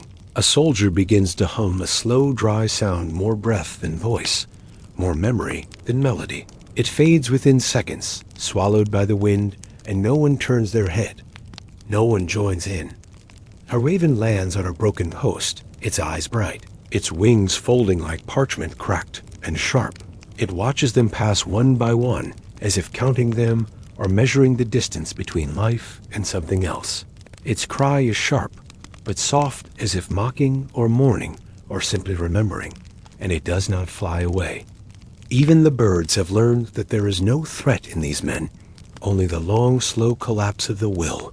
A girl appears from the edge of the trees, her dress torn, her eyes wide, her feet bare and bleeding. She does not speak, she only watches them pass, and none stop to ask or reach or offer anything. One man throws her a crust of bread without turning his head, and she catches it and sits and eats in silence. She does not follow. She does not wave. She only disappears again, like smoke drawn into the shadow of trees. They pass a dead well where someone once carved a word into stone now worn, unreadable by time. Beside it lies a helmet, filled with water dark and still, and tasting of rust and regret. A man dips his fingers into it, then draws a line across his forehead, as if anointing himself for nothing. Then he drinks without fear and walks again, coughing once, then twice, then breathing again like a man returned. The valley narrows, the path choked by rock and thorn, and the sloping walls of crumbled earth. They squeeze through single file, scraping armor and arms and hearts against the narrow breath of stone. In the center of the passage, a skull sits on a ledge, staring outward, its jaw open, its gaze unchanged. One by one they pass beneath it, and not a single man looks up, not one dares to meet its hollow eyes. A priest murmurs scripture under his breath, though his voice is gone, and his eyes no longer seek the sky. The words flow not from hope, but from habit, like a river long since dried, still knowing its path. He carries no cross now, only a splintered staff and a pouch of bones once holy, now heavy and warm. Still he walks beside the boy, whose breath comes ragged, whose hands tremble with every footstep taken. They reach a clearing where stones have been placed in a ring, each carved with crude symbols and names. No one reads them, no one speaks. They pass the circle, as if passing through smoke or dream or memory. A woman lies in the center, wrapped in cloth, arms crossed over her chest, mouth open to the sky. The wind does not move her. The flies do not touch her. She is neither buried nor claimed, only there. Evening comes without color, the sun slipping behind hills like a coin dropped into cold water. The sky grays, the stars appear, and the march slows, but does not stop, not yet, not fully. One man sings under his breath a lullaby, or a death song, or both, and no one tells him to stop. The sound is thin and soft and broken, and the night listens but does not answer. They sleep where they fall again. No fire, no circle, no watch, only breath and earth and silence. The boy curls beside the priest, his back rising slow, his hands curled like paper. Another man lays with arms wide, as if waiting for rain or forgiveness or the touch of someone long gone. They do not dream, or if they do, the dreams are too quiet to break the surface of exhaustion. When the dawn comes, it is not noticed, for the light now means nothing but another day to walk. They rise again, without question, without need, only because the path beneath them demands it, and the road opens before them again, cracked and endless and dry, and the march continues. Not for glory, not for promise, not for Jerusalem, but because there is nothing else to do but keep going. When even time forgets you, and every step becomes part of the silence, the wind returns before the sun does brushing across skin. Like a whisper from a past that cannot be recalled, it carries sand and memory through the bones. Of the sleeping men settling into cracks in their armor, and lips the earth breathes, lightly beneath them, as if unwilling to wake them, yet unable to keep them asleep. The sky above slowly fades from black to gray, and the first light bends over the hill without warmth. No one speaks when they rise. They do not speak anymore, only shift, stretch, stand, and begin again. The boy's eyes are nearly closed. Though he walks, the priest now leans on him, not for support, but for rhythm. One man cannot rise. He lies still, breathing shallow, as the others pass him without pause or farewell. Dust covers his legs, his arms, his face, until he becomes part of the ground, waiting to be remembered. The road ahead narrows again, not because of space, but because the world itself seems to shrink. The land folds inward. The colors fade. The air holds weight without form, pressing shoulders and ribs inward. Each step is shorter, slower, heavier. Though the bodies do not change, the gravity of silence grows larger. No songs, no words, no prayers, only the sound of foot after foot pressing dust deeper into dust. A cart pulled by one man, one rope, one wheel missing, jerks forward beside them, filled with leather-wrapped shapes. The man does not grunt or groan, only leans forward. Each step a question, each breath an answer flies. Circle, but no one sweats them. No one flinches. They are as much a part of the journey as the dust and stone. The cart squeaks sometimes and falls silent again, as though even sound tires of this endless movement. A tree appears in the distance, bare of leaves. Leaning sideways, arms outstretched like someone calling, they pass it without turning their heads, though some glance upward through. Tired lids, unsure why it still stands. Beneath it lies a pile of stones shaped by human hands, stacked without balance, without blessing. One stone has been carved with a cross, another with a name too faded to know, and both are covered in moss. The boy coughs again, a dry sound like parchment. Tearing, his hands shake as he clutches at the priest's cloak. The priest places a hand on his shoulder, says nothing, his breath shallow, his lips unmoving.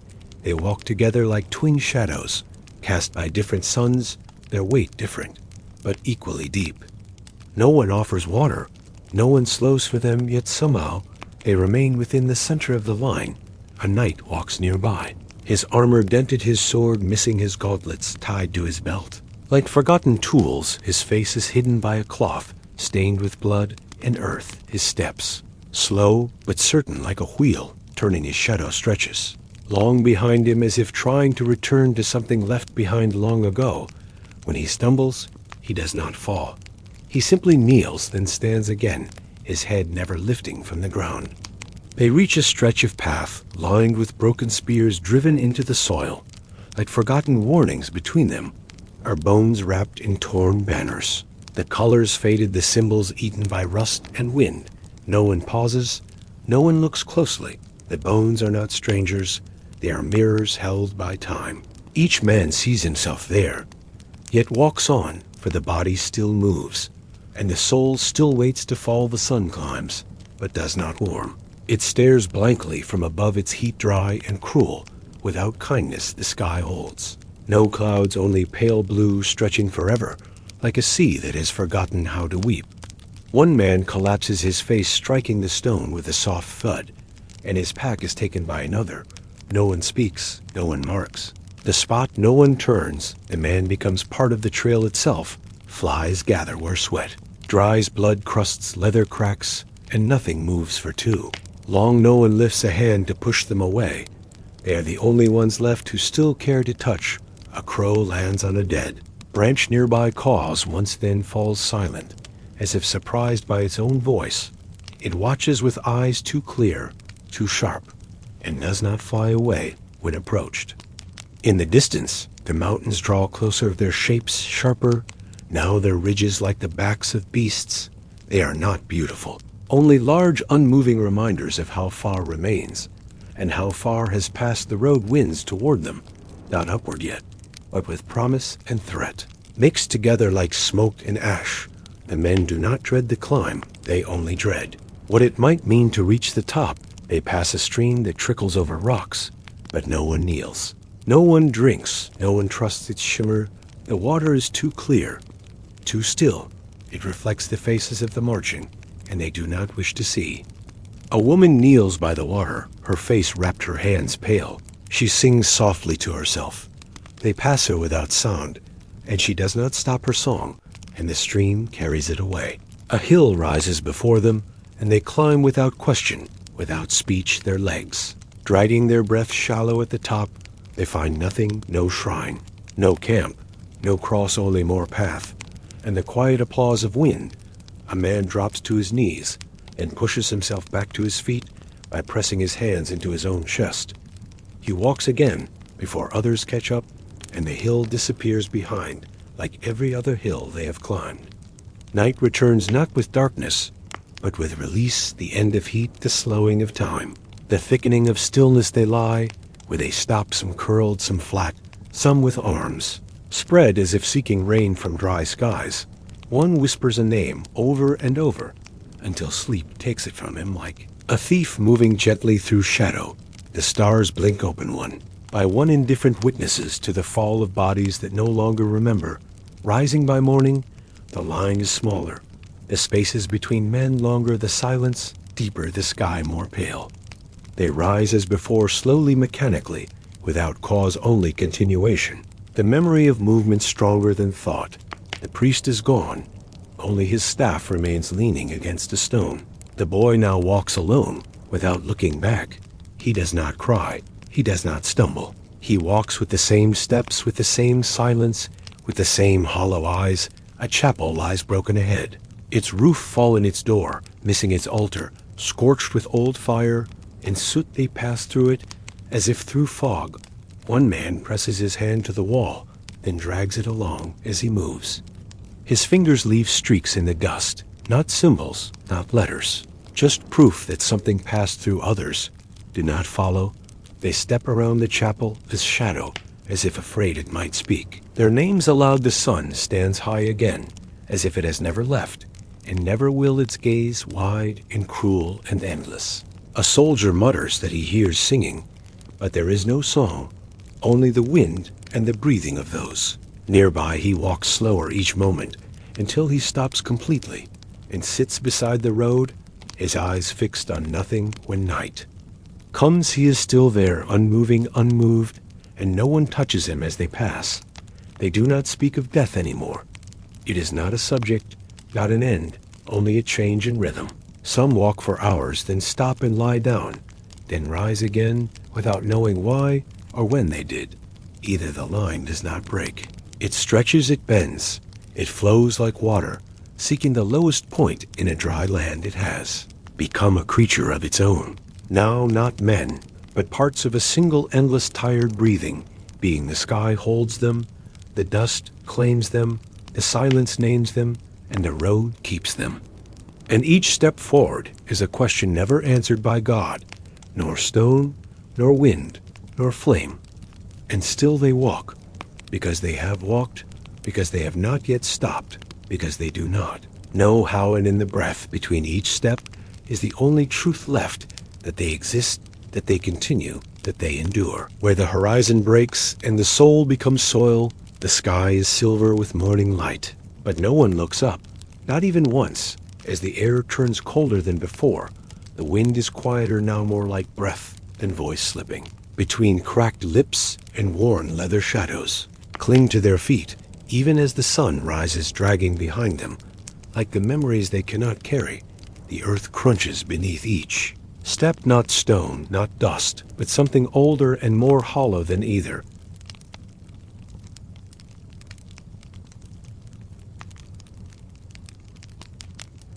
A horse walks without a rider, its saddle torn, its eyes dull, its pace steady and unchanging. No one claims it, no one guides it, and it walks beside them as if remembering. Where it was once needed, the clink of armor, the tap of heel, the rasp of cloth are the only sounds that remain in rhythm.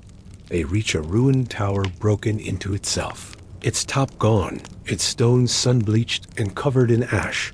It leans like a memory, too heavy to forget and too quiet to speak. its shape reflected in the dust below. A man leans against it, presses his head to its wall, and does not move again, even as the line passes him. He is left standing sleeping, walking in place, and the tower remains as it was unmoved, and knowing a crow calls out once from a branch, then flies in a slow circle above them, then disappears into the heat. They do not look up, they do not change pace. They have become part of something too slow to interrupt. The boy now walks without his cloak, his arms thin, his shoulders pink with burn, his feet wrapped in rags. His eyes stay open not from will, but from habit, his face calm in a way that no child should ever wear. A well appears ahead with stones, stacked carefully, and a beam across the top, without rope or bucket. They approach without hope, only motion, and pass it. One by one, as if it were not there at all, one man reaches down, touches the rim, and draws.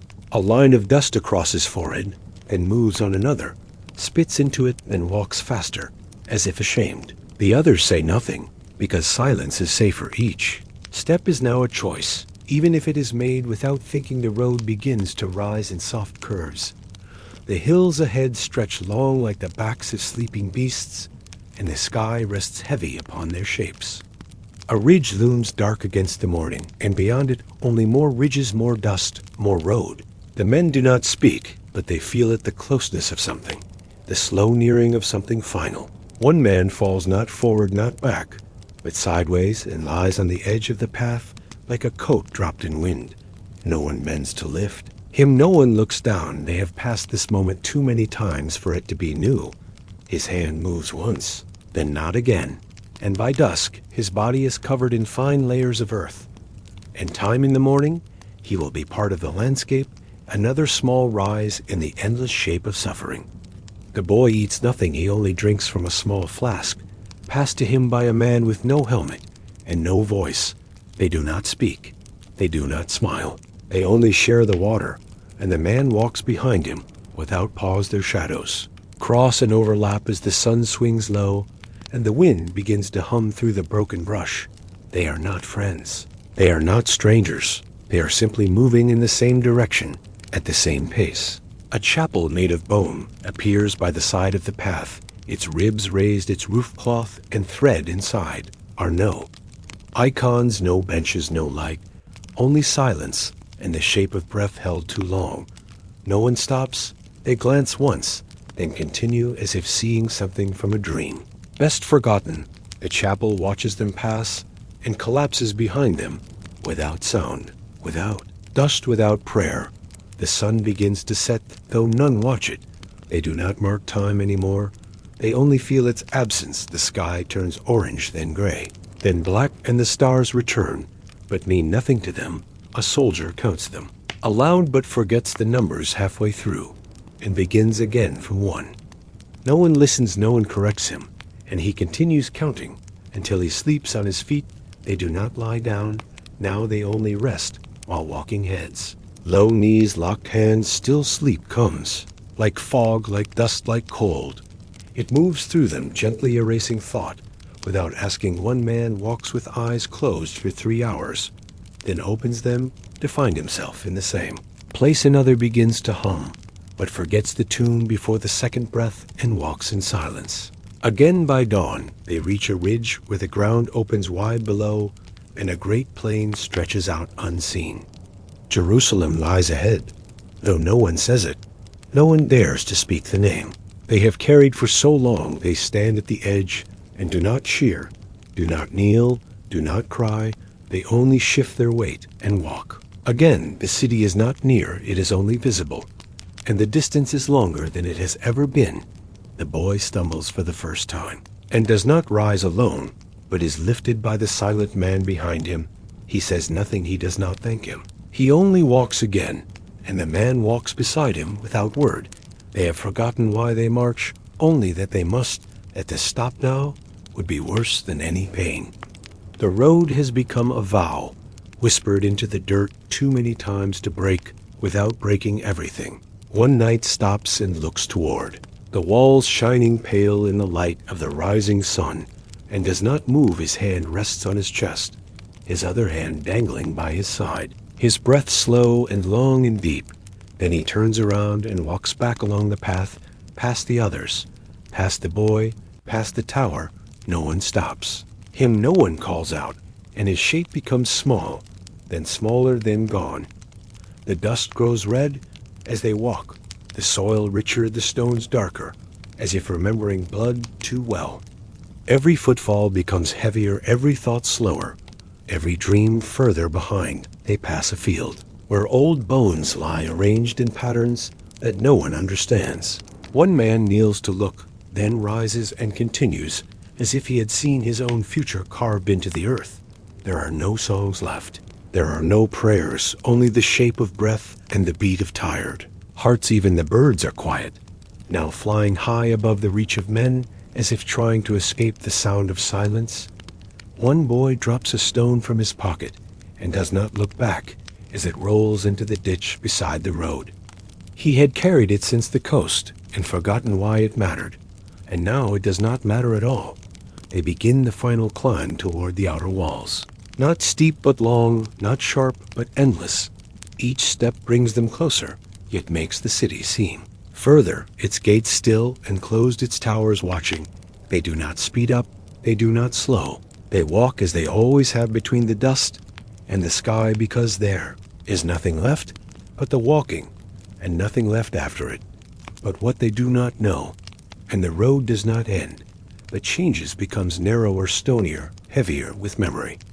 And the silence that once followed them now walks ahead, leading them, like a banner that has forgotten its color, and every foot that touches the ground now leaves behind not a print, but a piece of soul. And Jerusalem waits not with light, nor gold, nor fire, but with the same silence that has always walked beside them. The dust settles before the breath, before the step, before the thought, before the eye opens.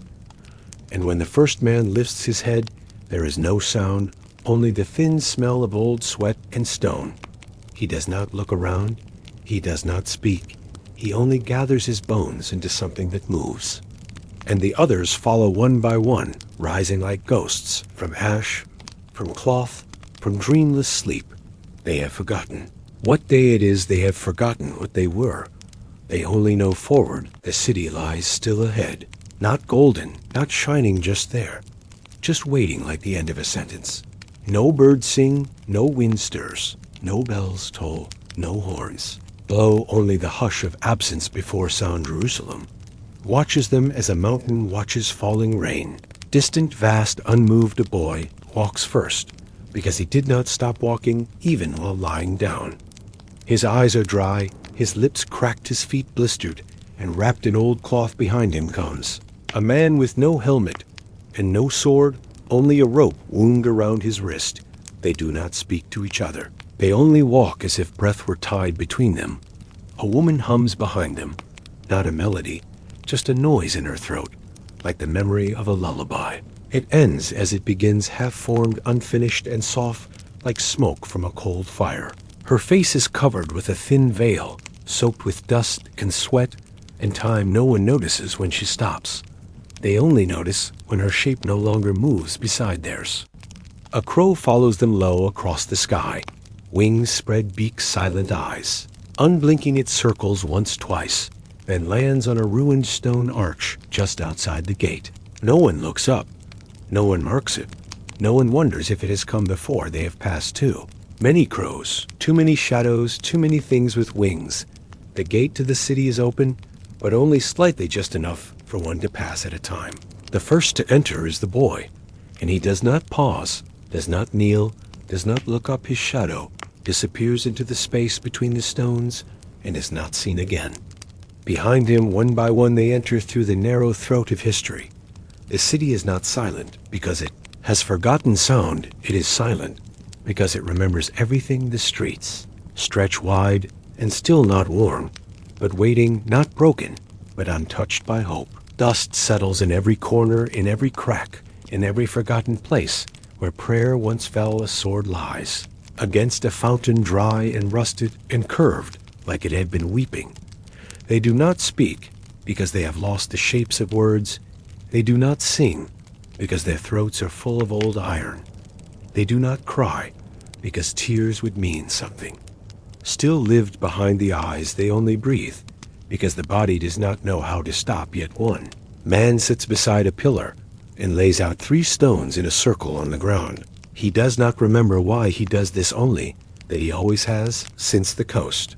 Another places his face into his hands and exhales until his shoulders no longer move. A third leans his forehead against the wall and waits for his shadow to fade. The boy walks through the middle of the square and sits on a low step. His hands fold into his lap. His eyes close. His mouth opens slightly, but says nothing. A fly lands on his shoulder, then leaves again, and is never seen again. He does not sleep. He does not wake. He only stops without falling. The city offers nothing. It does not bless. It does not curse. It does not judge. It watches without eyes. It listens without ears. It knows without learning. Its stones are smooth, because so many hands have leaned against them. Without answer, its walls are warm, because the sun still touches them out of habit. A woman pours the last water from her flask into the cracks of a broken step, then places the flask beside her and lowers her head to her knees. She does not move when the wind returns only slightly and tugs at her sleeve. The water is gone. The flask is empty, and she is part of the city. Now some lie down, not in rows, not in circles, not near each. Other just where they stop. They sleep with open eyes. They sleep with open hands. They sleep with silence in their chests. Their bodies curl or stretch or crumple like leaves at the end of autumn. There is no signal. There is no permission. They simply become still. Night does not fall. It arrives slowly, as if afraid to interrupt. The sky darkens like ink spilled slowly across parchment. Stars appear not as fire, not as hope, but as marks on a map that no longer matters. The wind stops entirely, and even breath sounds, like footsteps too far to reach Jerusalem, does not mourn them. It does not bury them. It does not name them. It keeps them. It folds them.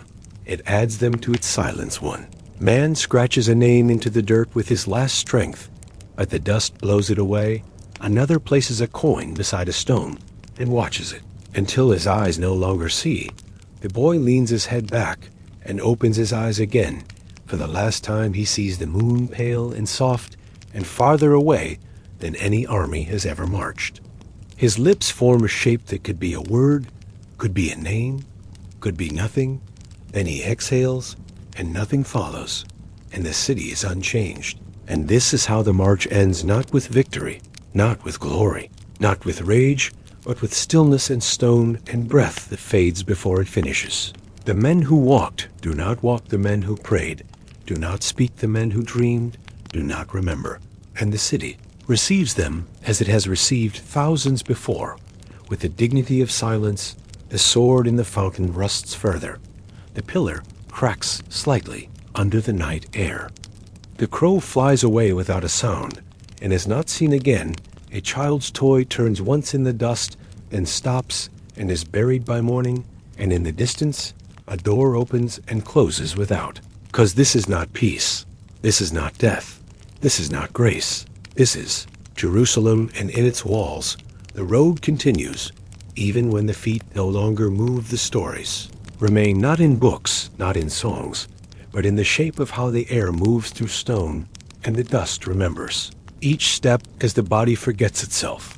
And so they end not as pilgrims, not as warriors, not as men. They end as silence, and as silence they remain. The road does not begin again, but it does not end either. It becomes part of them, and they become part of what cannot be spoken, and the wind begins. Once more, just a little, just enough to remind the stones that time still exists, and the stars blink as if unsure, and the sky watches without warmth, and Jerusalem breathes out just once, as if letting go of a name it never said, and the night returns fully, and nothing is left but the dust and the breath and the waiting. The iron soul of a crusader. What happens to the mind when the body never stops marching? When he first put on the helmet, it felt like armor. It felt like safety. It felt like strength. But now it feels like a weight, like a second skull, like something built to hold his thoughts. Inside the world, outside, becomes smaller with each step, with each hour, with each day. Behind the iron, he sees only what the narrow slit allows: a strip of sky, a flash of dust, a flicker of motion. He hears his own breath louder than the wind, louder than voices, louder than prayers. It bounces back to him, echoing inside the steel, like a whisper he never meant to hear. His body marches without command. His feet move without thought. His hands stay ready without rest. He does not remember when he last made a choice, when he last walked, because he wanted to. The road has shaped him more than any sword, more than any law, more than any god. His bones ache with memory. His muscles know nothing but the forward pull of duty. They call him brave, but he knows better. He is not brave. He has only practiced. Bravery fades after the first month. Courage breaks in the first siege. What remains is habit. He sleeps in pieces, not hours, but moments, when his eyes lose focus and the weight of the world lifts. When he wakes, it is not from dreams. It is from silence too sharp to ignore. The helmet traps heat in the day and cold in the night. It does not know mercy. The strap leaves marks on his chin. The rim presses into his brow, and he feels it always when the battle begins. He does not feel fear. He feels only the narrowing of time. His body moves like water through stone, not fast, not light, only constant. He watches men die without blinking, without crying, without holding his breath. He has learned that emotion slows the hand, and slows the hand means death. He has killed with a sword, with a spear, with his hands, and with silence. He has looked into eyes that looked back and saw nothing, and he remembers them all. He no longer remembers the names of the cities, the rivers, the lands he crosses, but he remembers the sound of leather boots in wet grass, and the crunch of bone under armor. His friends do not talk to him anymore, not because they are gone, but because there are no words left. They sit together, but apart, each lost in their own head, their own journey, their own heaviness. He once wrote a name in the dirt beside a fire. He watched it disappear by morning. He tried to write it again, but the shape felt wrong, the letters unfamiliar, the memory fading. He wonders if his mother would still know his face behind the helmet, behind the scars. He wonders if he would recognize her voice, or if it would sound like any other wind. He drinks when there is water, but it does not refresh him. It only keeps him alive. He eats without taste, chews without joy, swallows without thought. A bird once landed on his shoulder and stayed there until the sun rose. He did not move, he did not speak, he only felt its warmth and thought it might be a sign. He carries a token around his neck, a cloth scrap, a bone bead, a piece of home he no longer remembers. Who gave it to him? But he wears it because it is his last soft thing he has seen. Men go mad, not loud, not wild, just quiet, slow, disappearing from within. He fears that fate, not because it is strange, but because it is familiar, because it is already beginning. He sees colors less. Now everything fades into brown, into gray, into blood, into dust. Only the sky holds brightness, and even that dims with the weight of the sun. He kneels sometimes in private places, not to pray, but to rest, to breathe, without being seen. In those moments, he closes his eyes and pretends he is someone else. Just for a little while, he once dreamed of a river and woke with tears on his cheeks and no idea why. He wiped them away quickly before the others could see, before he could feel. He does not hate the enemy, because hate takes energy and he has none left. He does not love the cause, because love requires belief, and belief requires something unbroken. He marches because it is what he knows, because the road does not ask questions, because the helmet fits too well now to take off. He has stood at gates taller than trees, wider than mountains, and felt nothing. He has stood at graves shallow and forgotten, and felt everything. When he sees a child, he looks away, not from cruelty, but from memory too. Strong to face when he hears laughter, it feels like something from a dream too bright to be real. His dreams are not dreams anymore. They are shapes, soundless and slow, faces without names, voices without words, places without doors. He knows the weight of silence better than the weight of a sword. He knows that sometimes the heaviest burden is to keep walking. He walks even when he is not ordered to, even when the camp sleeps. His feet carry him forward because they no longer know how to stop the road stretches without end, not because it is long, but because it is inside. He could leave it, but it would not leave him sometimes. He thinks of taking off the helmet and laying it beside the path, but he fears what he will see in the reflection, the man beneath, who has become the armor, and so he wears it and walks and breathes and forgets, because forgetting is lighter than remembering. Because silence is easier than song, because to stop would mean looking back, and there is nothing behind him but echoes and ash, and so he steps again one more time into the dust, into the heat, into the breathless wind, into the slow bleeding memory of a man who once had a name, and the helmet remains, and the road continues, and the soul grows quiet, and the dust never ends. Silent shadows, the weight of endless march. The morning breaks slowly over the worn-out camps and empty roads. The light stretches gently across faces tired before dawn has fully opened the men. Awake not with hope or joy, but with a deep-rooted understanding that the day ahead will be much like the day behind. A repetition of dust, sweat, and silent endurance each step on the uneven earth is heavier than the last, not just from the weight of the armor they bear, but from the invisible burden carried. Deep inside beneath the steel and cloth, their bodies have grown accustomed to this endless motion. Muscles ache, but refuse to rest, fully driven by the relentless pull of necessity.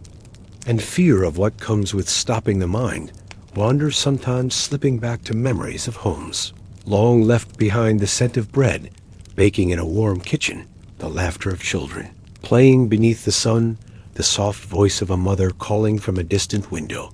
These images come like fragile ghosts drifting in and out of focus, both comforting and cruel reminders of what they have lost.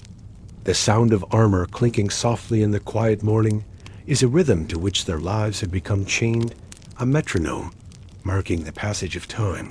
Without mercy, yet within this mechanical movement, the smallest details become precious. A bird's tentative song carried on the breeze, the sharp scent of herbs growing wild beside the road, the fleeting warmth of sunlight on worn faces. These moments, though brief, offer a fragile sanctuary from the vast weight of marching onward. There is no conversation, or if there is, it is whispered, carefully guarded against the ever-present fear of exhaustion or despair. Spreading like wildfire, eyes meet, occasionally sharing silent acknowledgments of the shared burden. Aren't I? The unspoken question of how much longer they can endure this march, without losing what little remains of themselves. The days blend into one another, a fog of sameness, broken only by the occasional flare of violence or the sudden call of a distant horn. Inside each man, the mind fights a quiet battle, pushing back against the creeping numbness that threatens to swallow them whole. Memories fade, replaced by the repetitive cadence of footsteps, the metallic taste of sweat, and the ever-present dust that clings to skin and soul alike. Yet in the midst of this, there remains a flicker of something more, a stubborn spark that refuses to be fully extinguished, a faint echo of who they once were before the road demanded everything. They remember fleeting moments of kindness, a shared piece of stale bread passed silently between comrades, a brief smile exchanged in the shadow of a ruined wall, the soft murmur of a prayer muttered into the night sky. These small acts are like fragile threads, holding together a frayed tapestry, weaving moments of humanity into a world that seems otherwise consumed by hardship and silence. The heat of the day grows oppressive, the sun relentless in its gaze, turning the once lush fields into barren stretches of dust and stone. Sweat runs freely beneath the armor, mixing with dirt and grime, the skin beneath aching to breathe, but trapped beneath layers of steel and cloth. The men press forward, not out of hope, but out of necessity, driven by the unseen forces of duty, fear, and the fading memory of honor. Evening brings little relief, the sky turning a muted palette of reds and purples before surrendering to the cold indifference of night around small fires. Shadows flicker and dance, but the light reaches only so far leaving much of the world steeped in darkness and quiet reflection. The men sit or lie bodies, weary but minds, restless, haunted by thoughts too heavy to voice aloud. Some reach for warm tokens, a piece of cloth, a carved charm, a faded letter, reminders of lives and loves. Left far behind, these objects, though small and often forgotten by others, are sacred to those who carry them. Tangible links to a past that feels more like a dream than reality. They clutch these keepsakes in the dark, grounding themselves against the tide of loneliness and despair that threatens to pull them under. Sleep comes fitfully broken by nightmares that drift between past and present, war and peace, life and death. The boundaries blur until the men find themselves lost in a liminal space where time folds in on itself and the road never ends yet, even in these restless hours. There is a fragile grace, a momentary pause in the endless march, a breath held in quiet surrender. When dawn finally returns, it does not bring promise or renewal, only the soft inevitability of another day to endure. But the men rise once more, battered but unbroken, and continue forward, their footsteps a steady heartbeat against the silence of the land. The road is long and unforgiving, but it is all they have, and they carry it within them step by weary step. The march becomes more than just movement.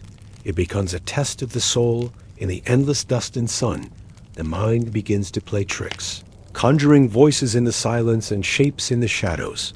Faces of friends who fell along the way appear in the flickering light of campfires, their laughter faint but vivid, haunting the quiet nights. The soldiers clutch their weapons tighter, as if the weight of steel can somehow hold back the flood of memories threatening to overwhelm them.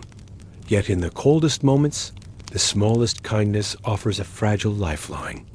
The gentle touch of a comrade's hand on a wounded shoulder, the shared warmth of a cloak in a night that never truly warms, the whispered prayers offered not to gods, but to whatever mercy might be listening. Beyond the stars, these moments are precious and fleeting, and the men hold on to them as tightly as they do their swords. The landscape itself seems indifferent to their suffering. Fields once green and fertile are now scorched, and barren rivers run dry or trickle thinly between cracked stones. The air carries the scent of smoke and dust and death, a constant reminder that this land does not belong to them, but is merely a stage upon which their desperate endurance is played out. Despite the brutality of the journey, there is a strange rhythm to it, at a cadence formed by the relentless march of feet and the ceaseless beating of hearts. The sound becomes a drumbeat echoing through their bones, a pulse that drives them onward. Even as the body screams for rest, they learn to listen to this rhythm, to find comfort in its steady presence amid the chaos. The burden grows heavier with each passing day in the deep recesses of their minds. The soldiers grapple with a mixture of hope and despair. Hope that this endless trial might one day end, that they will reach a place where the swords can be laid down and the wounds healed. Despair that such a place may never exist, that the road will stretch out forever, swallowing them whole. The loneliness is profound, not just the absence of familiar faces, but the isolation of spirit. The armor that protects them also separates them, creating walls that are difficult to breach. They long for connection, but fear vulnerability, knowing that to show weakness is to invite danger in this harsh world. Memories of home become both a refuge and a torment. The smell of rain on dry earth, the feel of soft grass beneath bare feet, the sound of a loved one's voice. These images provide brief warmth, but also remind them of all that has been lost sometimes in the quiet moments. Before sleep, they imagine themselves there again, free from the burden of the march, surrounded by safety and peace. But the dawn always breaks, and with it comes the reality of the road. The men rise, gather their meager belongings, and step once more into the uncertain future. Each footfall is a small act of defiance against the exhaustion that threatens to claim them. There is a strange dignity in their endurance. Despite everything, the soldiers carry themselves with a quiet grace. Their faces are etched with weariness, but also with determination. They move with the slow precision of those who have learned to balance Survival with the remnants of humanity. Each small act of kindness, each shared glance, is a testament to the resilience of the human spirit. The nights offer a brief respite moments, when the weight of the day lifts just enough to allow for dreams and memories. Around the flickering fires, stories are told not of battles won or glory achieved, but of simpler times and hopes that refuse to die. These stories weave a fragile web of connection, reminding the men that they are not alone, even in the vast silence. In the darkest hours, when the world feels coldest and the heart heaviest, there is still a spark that flickers stubbornly. It is the spark of endurance, of quiet rebellion against the harshness of fate. It is the spark that keeps the feet moving, the breath steady, and the soul holding on. The road stretches endlessly before them, but they walk it with eyes open and hearts heavy. The march is more than a journey. It is a slow unraveling and remaking of the self. Each step carries the weight of memory and loss, but also the faint hope of what might lie beyond. And so beneath the unyielding sky and across the barren land, the silent shadows continue their endless march, bound by duty, driven by hope, and carried forward by the stubborn strength of the human spirit. Silent endurance beneath an unforgiving sky. The sun rose slowly over the vast landscape, casting a golden haze across the broken earth, and weary faces of the men who trudged forward with heavy steps and heavier hearts. The relentless heat bore down on their backs, and the armor they wore weighed like a second skin, trapping heat, sweat, and exhaustion. Beneath its cold metal surface, every breath came labored, as if the very air was thick and heavy with the weight of the endless march ahead. The road stretched out endlessly before them, a ribbon of dust and stone, winding through barren fields and crumbling ruins. A path traveled by countless feet, yet it offered no comfort, no promise, only the stark reality of distance yet to be covered, and dangers lurking beyond the horizon. The men pressed onward, not because of hope, but because of duty, fear, and the stubborn desire to see the journey through to whatever end awaited them. Each footfall was a slow, measured echo marking time as the marchers moved in a weary procession, their bodies moving almost mechanically, muscles aching joints, stiff and bruised, yet refusing to yield to the exhaustion that threatened to claim them. The clink of armor and the shuffle of boots formed a rhythmic symphony that accompanied them across the harsh terrain, a steady beat that both anchored and haunted their weary souls. The sun climbed higher, turning the landscape into a furnace, the heat radiating from the scorched earth and the burning sky blending into a suffocating embrace. The men wiped sweat from their brows, the salt stinging their eyes, and mingling with the grime of the road. The thirst was relentless, gnawing at their throats and pulling at their resolve. With every step, they longed for water, for shade, for the cool touch of breeze that might ease the burning of their skin and the ache of their bones. Yet the road offered no such mercy, only endless miles of barren earth and sparse, twisted trees that cast short shadows no longer than moments, a reminder that even nature here was unforgiving in its starkness and silence. The occasional cry of a bird or the rustle of dry leaves was a rare reprieve in the vast stillness that seemed to stretch to infinity. As they marched, the men's minds drifted to memories both distant and sharp, the laughter of children playing in sun-dappled fields, the scent of fresh bread baking in warm kitchens, the soft embrace of loved ones.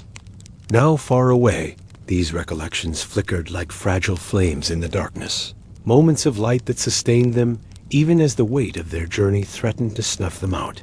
Some spoke little, some not at all, their thoughts too heavy, their spirits too worn to find words to comfort or connect. The silence between them was thick but not empty. It held the unspoken understanding of shared suffering and endurance, a bond forged in the crucible of hardship and silence. The occasional glance exchanged spoke volumes, more than words ever could. A flicker of empathy, a shared burden, a reminder that none walked alone. The march was not just a test of the body, but a trial of the spirit, a slow unraveling of the self, as days bled into nights and nights into days. The men found themselves caught between hope and despair, between memory and oblivion. The road demanded everything from them. Their strength, their courage, their very will to continue. And yet, within this relentless demand, something deeper stirred quiet. Resilience, a stubborn refusal to be broken. Even as the sun dipped low, painting the sky with bruised shades of orange and purple, the heat lingered a last oppressive breath before the coolness of night. The men gathered around flickering fires, their faces etched with exhaustion and quiet determination, their eyes reflecting the hard truth of their existence. Yet beneath the weariness lay the faint pulse of life, the stubborn beat of a heart that refused to give in. Around these fires, stories were shared not of glory or conquest, but of simpler times and distant homes. Tales told in low voices that wove a fragile web of connection, binding them together. In the vast loneliness of the world, a shared history, a collective dream, a reminder that beyond the endless road lay a world worth remembering, a world worth fighting for. The nights were both a refuge and a torment, a time when the body could rest, yet the mind roamed freely across fields of memory and shadow dreams mingled with. Waking thoughts blurring the lines between what was and what might have been nightmares, crept in, bringing faces and places lost to time and the cold reality of the road ahead. Yet even in these dark hours, there was a fragile grace, a momentary stillness before the march resumed. In the quiet moments between sleep and waking, the men clung to small tokens, reminders of lives left behind, a worn piece of cloth, a carved trinket, a faded letter. These objects held the weight of love and loss grounding them. Against the tide of loneliness that threatened to overwhelm their spirits, they touched these keepsakes gently, as if to draw strength from their presence, to hold fast to a sense of self amidst the erosion of endless travel. The journey was a slow transformation, a reshaping of identity.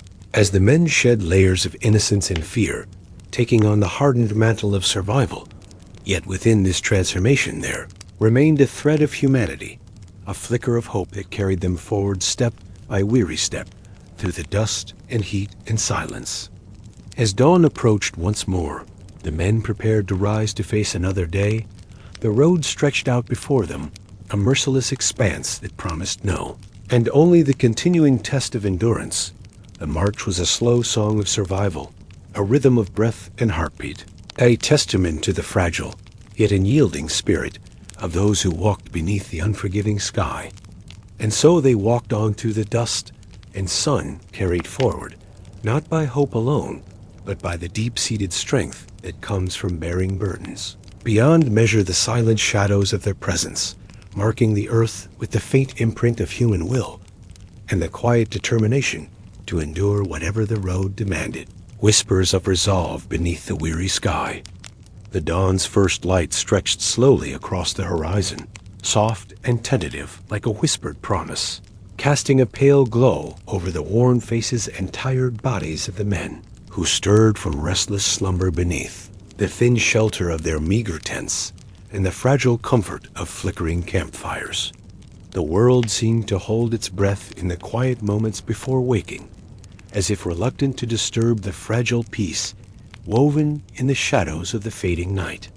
Slowly, deliberately, the camp came to life, boots shuffling on dry earth, the low murmur of voices too tired to carry far, the rustle of cloth and armor as men prepared once more to face the endless road. The air was cool, but carried the weight of heat yet to come, the scent of dust and embers mingling with the faint aroma of damp earth where the night's brief touch had kissed the ground. Each breath was slow and measured, the soldiers moving with the careful rhythm of those who knew every step was an effort against exhaustion and the relentless demands of the journey ahead. Their limbs protested with dull aches and stiffness, but they pushed through the weariness, bound by an unspoken pact of survival and duty. Beyond the camp, the land stretched wide and barren, the horizon hazy.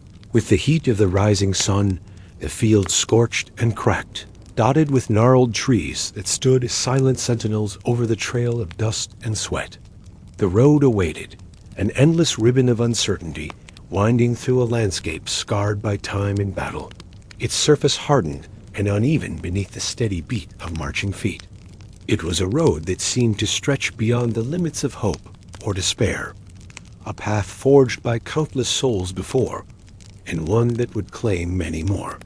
As the men gathered their belongings, their eyes carried the weight of 1,000 unspoken stories, memories folded deep within their tired hearts. Some clutched worn tokens, frayed pieces of cloth, carved wooden charms, faded letters, a lifeline to the lives and loves left far behind. Fragile threads connecting them to a world they felt more like a dream with each passing day. These tokens were treasured, held close in moments of doubt and darkness, small beacons of warmth against the cold vastness of the road. Their steps were slow and deliberate as they set forth once again, the sun climbing higher, casting long shadows behind them. The heat pressed down mercilessly, seeping through the layers of armor and cloth, mixing with sweat and grime to form a second skin that clung uncomfortably to their bodies. Every movement was an exertion, every breath a battle. The dust rose in swirling clouds around their feet, catching the light in golden wisps, a constant reminder of the harsh reality they endured. Yet amidst the relentless monotony, there were moments that pierced the haze of weariness like shards of fragile beauty. A bird's song carried on the breeze, sharp and clear against the silence. The distant call of a shepherd tending his flock, a fleeting glimpse of wildflowers pushing bravely through the cracked soil. These small wonders, easily overlooked, became treasured gifts, brief respites in a world that seemed otherwise devoid of mercy or kindness. Their minds often wandered back to home, to the quiet villages, the warmth of a hearth, the laughter of children playing beneath the open sky. These memories were bittersweet, woven with both comfort and ache. They reminded the men of all they had sacrificed and all they still yearned for, fueling a stubborn hope that flickered like a candle in the darkest night. Sometimes, in the quiet moments between steps, a whispered prayer or a soft murmur would slip from trembling lips, a plea for strength, protection, or simple peace. The road was not just a physical trial, but a test of the spirit, a slow unraveling of the self, and a quiet forging of something new. The men learned to read the language of the land, the shifting winds, the patterns of the clouds, the subtle signs hidden in the landscape, guiding them forward even when the path seemed uncertain. Their bodies became attuned to the rhythms of the march, muscles taut with exhaustion, yet steady in their purpose, hearts beating in time with the relentless cadence of footsteps and breath. As the day wore on, the sun climbed to its zenith, turning the earth beneath their feet into a furnace. The heat pressed heavily upon them, sapping strength and patience alike. The men moved with growing sluggishness, faces flushed and slick with sweat, eyes narrowed against the harsh glare. Water was a scarce treasure, and when found, its cool touch was cherished like a sacred gift, washing away the dust and the weariness, even if only briefly. Moments of rest were short and precious, stolen beneath the scant shade of a lonely tree or beside a shallow stream whose clear waters seemed almost miraculous in their purity.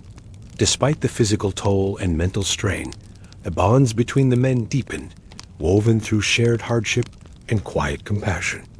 Hands offered to steady a stumbling comrade, whispered words of encouragement passed softly through cracked lips.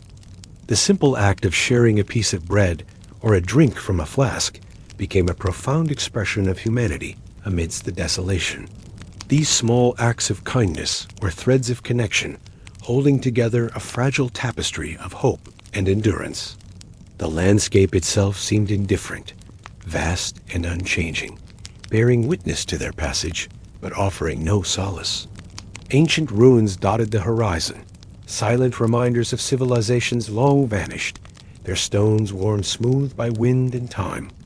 The men moved past these relics of the past, shadows among shadows, carrying their own stories now folded into the endless march. As evening approached, the sky transformed into a canvas of soft hues, pale pinks, and deepening blues, merging gently into the coming night. The air cooled slightly, bringing relief to blistered skin and aching muscles. Around flickering fires, the soldiers gathered once more, their faces marked by weariness, but also by a quiet dignity born of survival. The flames cast dancing shadows, illuminating tired eyes that held the weight of countless miles yet to come. Conversations were low and sparse, words heavy with the shared understanding that rest was temporary and the road relentless. Stories told were not of glory or conquest, but of endurance, of small victories won against fatigue and despair. They spoke of home, of dreams that refused to fade, of the bonds that held them together, even as the world around them seemed to unravel. Sleep came unevenly, restless and haunted by memories both tender and terrifying. Dreams mingled with waking thoughts, blurring the line between past and present, hope and fear. Nightmares crept into the darkness, bringing faces long gone and places lost to time.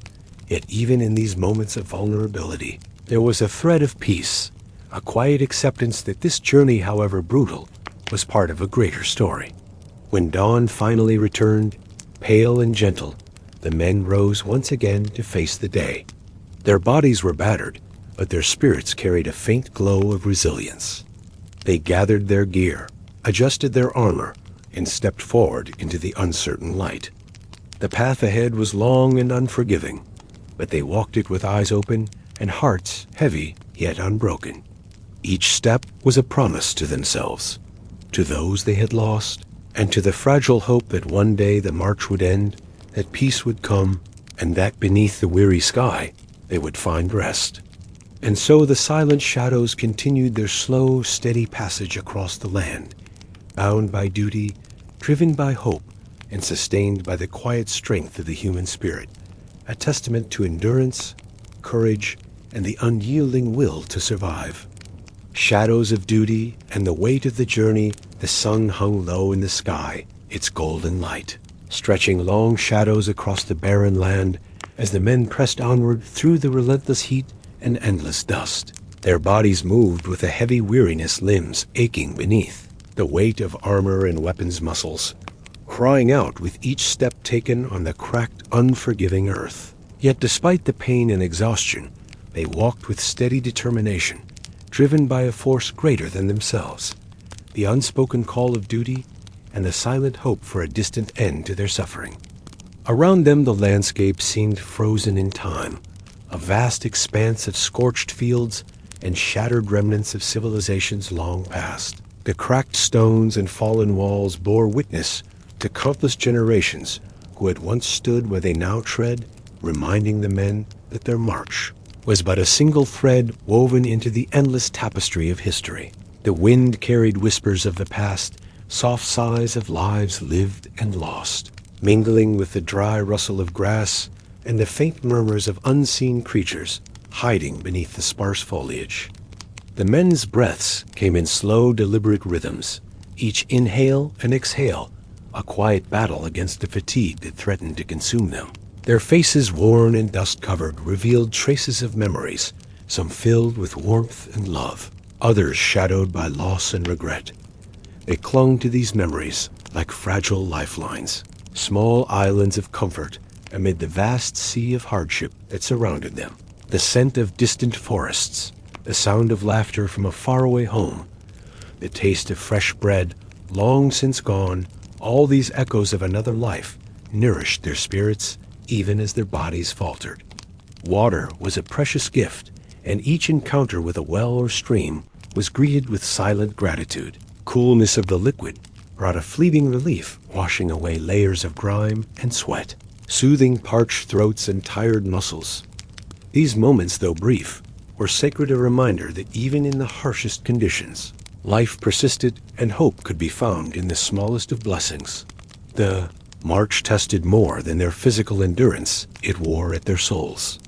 The long days and colder nights carved deep lines of weariness into their spirits. Yet within this weariness, there flickered a stubborn flame. Bonds forged in hardship grew stronger with each shared burden, a helping hand extended in silence. A word of encouragement spoken softly beneath the stars, the simple act of standing together against the vast loneliness of the world. These connections wove an invisible thread of strength that held the men steady against the relentless tide of suffering. Their minds often drifted into quiet contemplation, seeking meaning in the endless passage of time and the weight of their purpose. Question of why they marched the cause they served, their promises made whispered like a distant echo in their hearts. Some found solace in faith, others in the camaraderie of their fellows, and some simply in the sheer will to endure another day. Each step forward was a testament to this inner resolve, a quiet declaration of existence in a world that seemed determined to wear them down. As the sun dipped toward the horizon, painting the sky with hues of amber and violet, the men prepared to rest once more. Around small fires flickering in the growing dusk, they gathered in clusters, their voices low and subdued, sharing stories that wove together threads of hope and memory. These tales were not of battles won or lands conquered, but of endurance the silent, victories of survival, and the fragile beauty found in moments of compassion and quiet courage. Sleep came in uneven waves, often disturbed by the echoes of distant memories and the restless murmur of their own thoughts. Dreams mingled with waking fears, painting visions of home and the uncertain future alike. Yet even in the depths of night, there was a persistent calm, a gentle acceptance that this path, no matter how arduous, was theirs to walk, and that within this struggle lay the essence of their humanity. When dawn broke again, pale and soft, the men rose, gathering their strength and resolve. Their steps were slow but steady, each one a beat in the enduring rhythm of the march. The road stretched before them vast and unyielding, yet they walked it with a quiet dignity born of hardship and hope, shadows moving beneath the weary sky, carrying forward the weight of history and the fragile promise of tomorrow. Through the long hours of the day, the sun pressed down with unrelenting heat, the air shimmering in waves above the cracked earth. Their clothes clung damp and heavy with sweat, their bodies parched and aching, yet they moved forward driven by purpose and the faintest flicker of hope. The heat seemed to seep into their bones, draining strength, but also forging resilience in the furnace of hardship. Their thoughts wandered to the faces left behind the quiet homes that now seemed like distant dreams. The laughter of children playing in sunlit courtyards, the soft glow of candlelight in warm rooms. The smell of fresh bread baking, all these memories were cherished, treasures carried deep within the heart. They were reminders of what had been lost and what might still be reclaimed, if only they could endure a little longer. The land around them told its own stories, silent and ancient. The ruins of forgotten castles and shattered walls stood like ghosts guarding secrets of times long past. The wind whispered through the broken stones, carrying echoes of history mingled with the scent of dry grass and earth. The men felt themselves part of this endless flow of life and death, a fleeting moment in the vast expanse of time. At times a brief breeze offered respite, lifting the dust and cooling flushed skin. It was a gentle breath from the earth, a reminder that even in desolation there was life and renewal.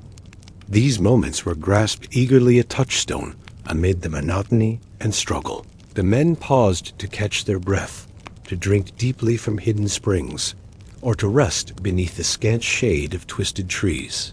Their bodies weary, but their spirits quietly unbroken. As evening fell, the sky transformed into a tapestry of deep blues and soft purples, studded with the first stars. The campfires flickered to life, casting warm light and long shadows across tired faces.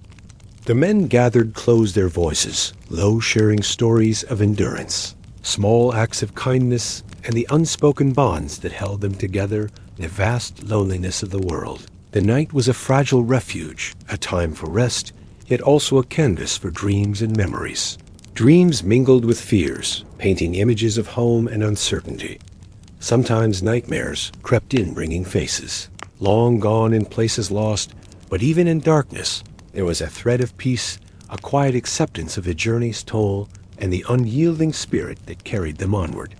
And when dawn finally returned soft and pale, the men rose once more, gathering strength from the earth, the sky, and each other. They prepared to face the endless road again, their steps heavy, but determined, bound by duty and hope, moving steadily beneath the vast and weary. Sky shadows marked by the weight of history, yet unbowed, ready to carry the fragile promise of tomorrow. The quiet endurance beneath an endless sky. The morning light spilled gently across the horizon, soft and golden, brushing the land. Awake with a tender touch, the camp stirred slowly like a great beast. Rousing from restless sleep, reluctant to leave the fragile embrace of night, shadowed calm men rose with measured movements, their bodies heavy from fatigue, every muscle aching with the memory of endless miles walked and the weight of armor that had become both shield and shackle. Yet within their weary frames, a quiet strength persisted, a steady flame of resilience that refused to be extinguished, no matter how fierce the sun or how long the road. Around them, the world stretched vast and indifferent, rolling hills dusted with dry grass, twisted trees that bore silent witness to countless dawns and skies. So wide they seemed to swallow all sound and hope alike, the road beckoned and unbroken. Thread weaving through this ancient land, its surface cracked and rough beneath boots worn thin. By relentless use, there was no haste here, only the slow rhythm of survival. The steady pace of men who knew that each step forward was a victory over exhaustion, doubt, and despair. The air was thick with the scent of earth and sweat, mingling with faint traces of smoke from the dying fires of the night. Before each breath was deliberate and slow, a careful balancing act against the weight of fatigue and the ever-present dust that clung to skin and cloth. Alike the men moved as one, a silent tide carrying the burden of history on their shoulders. The faint murmur of voices was almost lost beneath the steady crunch of feet on stone and dirt. The soft creak of leather and metal, the whispered prayers carried on the breeze. Their thoughts wandered freely in these long, quiet hours, touching on memories of home and moments left behind, the warmth of the loved ones touched, the laughter of children playing beneath open skies, the simple comforts of hearth and home. These thoughts were both balm and burden, for they reminded the men of all they had sacrificed and all they still hoped to return. To the fragile light of these memories was a tether to a life beyond the march, a promise that endurance held, meaning beyond mere survival. Water was sought with a near reverence, its presence a fleeting grace that revived parched throats and aching limbs. The men drank deeply from wells and streams, allowing the cool liquid to wash away the grime and fatigue. If only for a moment, these pauses were sanctuaries brief, reprieves in a journey that knew no rest.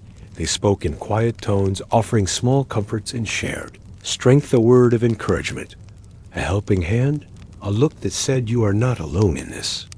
The landscape itself seemed to breathe with the slow passage of time.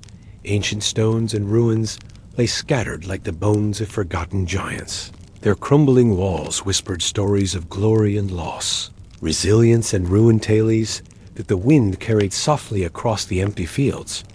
The men moved among these relics, aware that they were part of an endless cycle that bound past, present, and future in an unbroken chain of struggle and survival. As the sun climbed higher, the heat grew fierce, beating down with a relentless intensity that tested the limits of flesh and spirit. Sweat poured in rivulets. Down sunburned skin muscles trembled under the strain, but still the march continued relentless, an unyielding a rhythm of footsteps and breath that echoed the heartbeat of the earth itself, a steady pulse that carried the men forward through dust and shadow. Even as fatigue clawed deeper into their bones, the men found moments of grace hidden in the vastness of the world, a sudden breeze that lifted the dust to reveal patches of wildflowers bravely blooming in defiance of the harsh terrain, the distant song of a bird soaring high above, carrying a note of freedom and hope. These fragile gifts were treasured, quietly held close as proof that life persisted, even in the bleakest places. The bonds between the men grew ever stronger, forged in the crucible of shared hardship, each gesture small and profound, an arm thrown around a weary shoulder, a word of reassurance whispered beneath the stars, the silent understanding that they faced this ordeal together. These connections wove a fabric of strength and belonging, a lifeline in a world that often seemed vast. An uncaring twilight fell the sky, became a canvas painted. In shades of deep indigo and soft lavender stars appeared slowly their cold light shimmering, like distant fires guiding lost souls the campfires. Flickered, casting gentle light and long shadows across faces, etched with exhaustion and quiet determination. The men gathered closed their voices low, sharing stories, not of conquest or fame, but of endurance, courage, and the simple act of carrying on. Sleep came unevenly, bringing both solace and unrest, dreams blended with waking fears. Weaving visions of home and the unknown, the past and future, mingled in the dim space between night and dawn, yet beneath. These restless hours lay a deep current of peace, an acceptance of the path chosen, and the strength found in enduring it.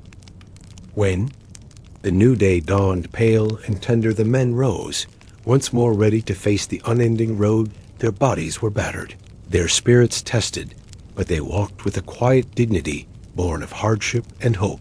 The march was far from over, but each step was a testament to their resilience, a whisper of defiance against the harshness of fate.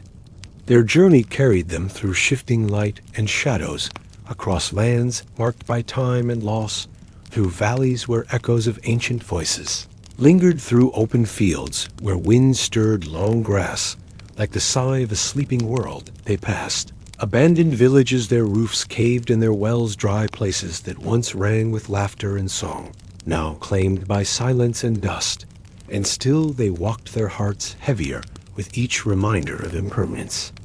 And as they walked, they became part of the land itself, absorbed into the rhythm of the dust, the wind, the relentless sky. They no longer spoke of days ahead or the road behind. Instead, they listened to the silence, to the call of crows circling high above, to the distant thunder that sometimes rolled across the plain. They learned that endurance was not noise or battle cries, but quiet persistence, a calm and steady, holding on in those final days of the march. The men grew thinner, their eyes more distant, yet within them burned something deep and old, not fire, but the glowing coal that never dies. Their steps were slower, but more deliberate, like monks in a procession, bound for nothing more than the next breath, the next hour, the next sunrise. And then on one quiet morning, without trumpets or fanfare, they crested a ridge and saw the horizon roll open before them. Not the end of the march, but something like understanding. They stood still for a moment, letting the wind move around them, the world silent except for breath and heart and the creak of leather straps. It was not triumph that filled them, not relief or glory, but something softer, quieter, a kind of peace. Not because the hardship was over, but because they had borne it, because they had carried each other across the hardest miles, because they had not turned away, and when they began to descend the ridge, to continue into the unfolding unknown, they did so with heads bowed, not in defeat, but in reverence. They had become something more than soldiers, more than pilgrims. They were the dust and the wind and the memory of every soul who had marched before them. And as they vanished slowly into the amber light of morning, the road behind them bore no trace, only the echo of their presence and the silent truth of their endurance.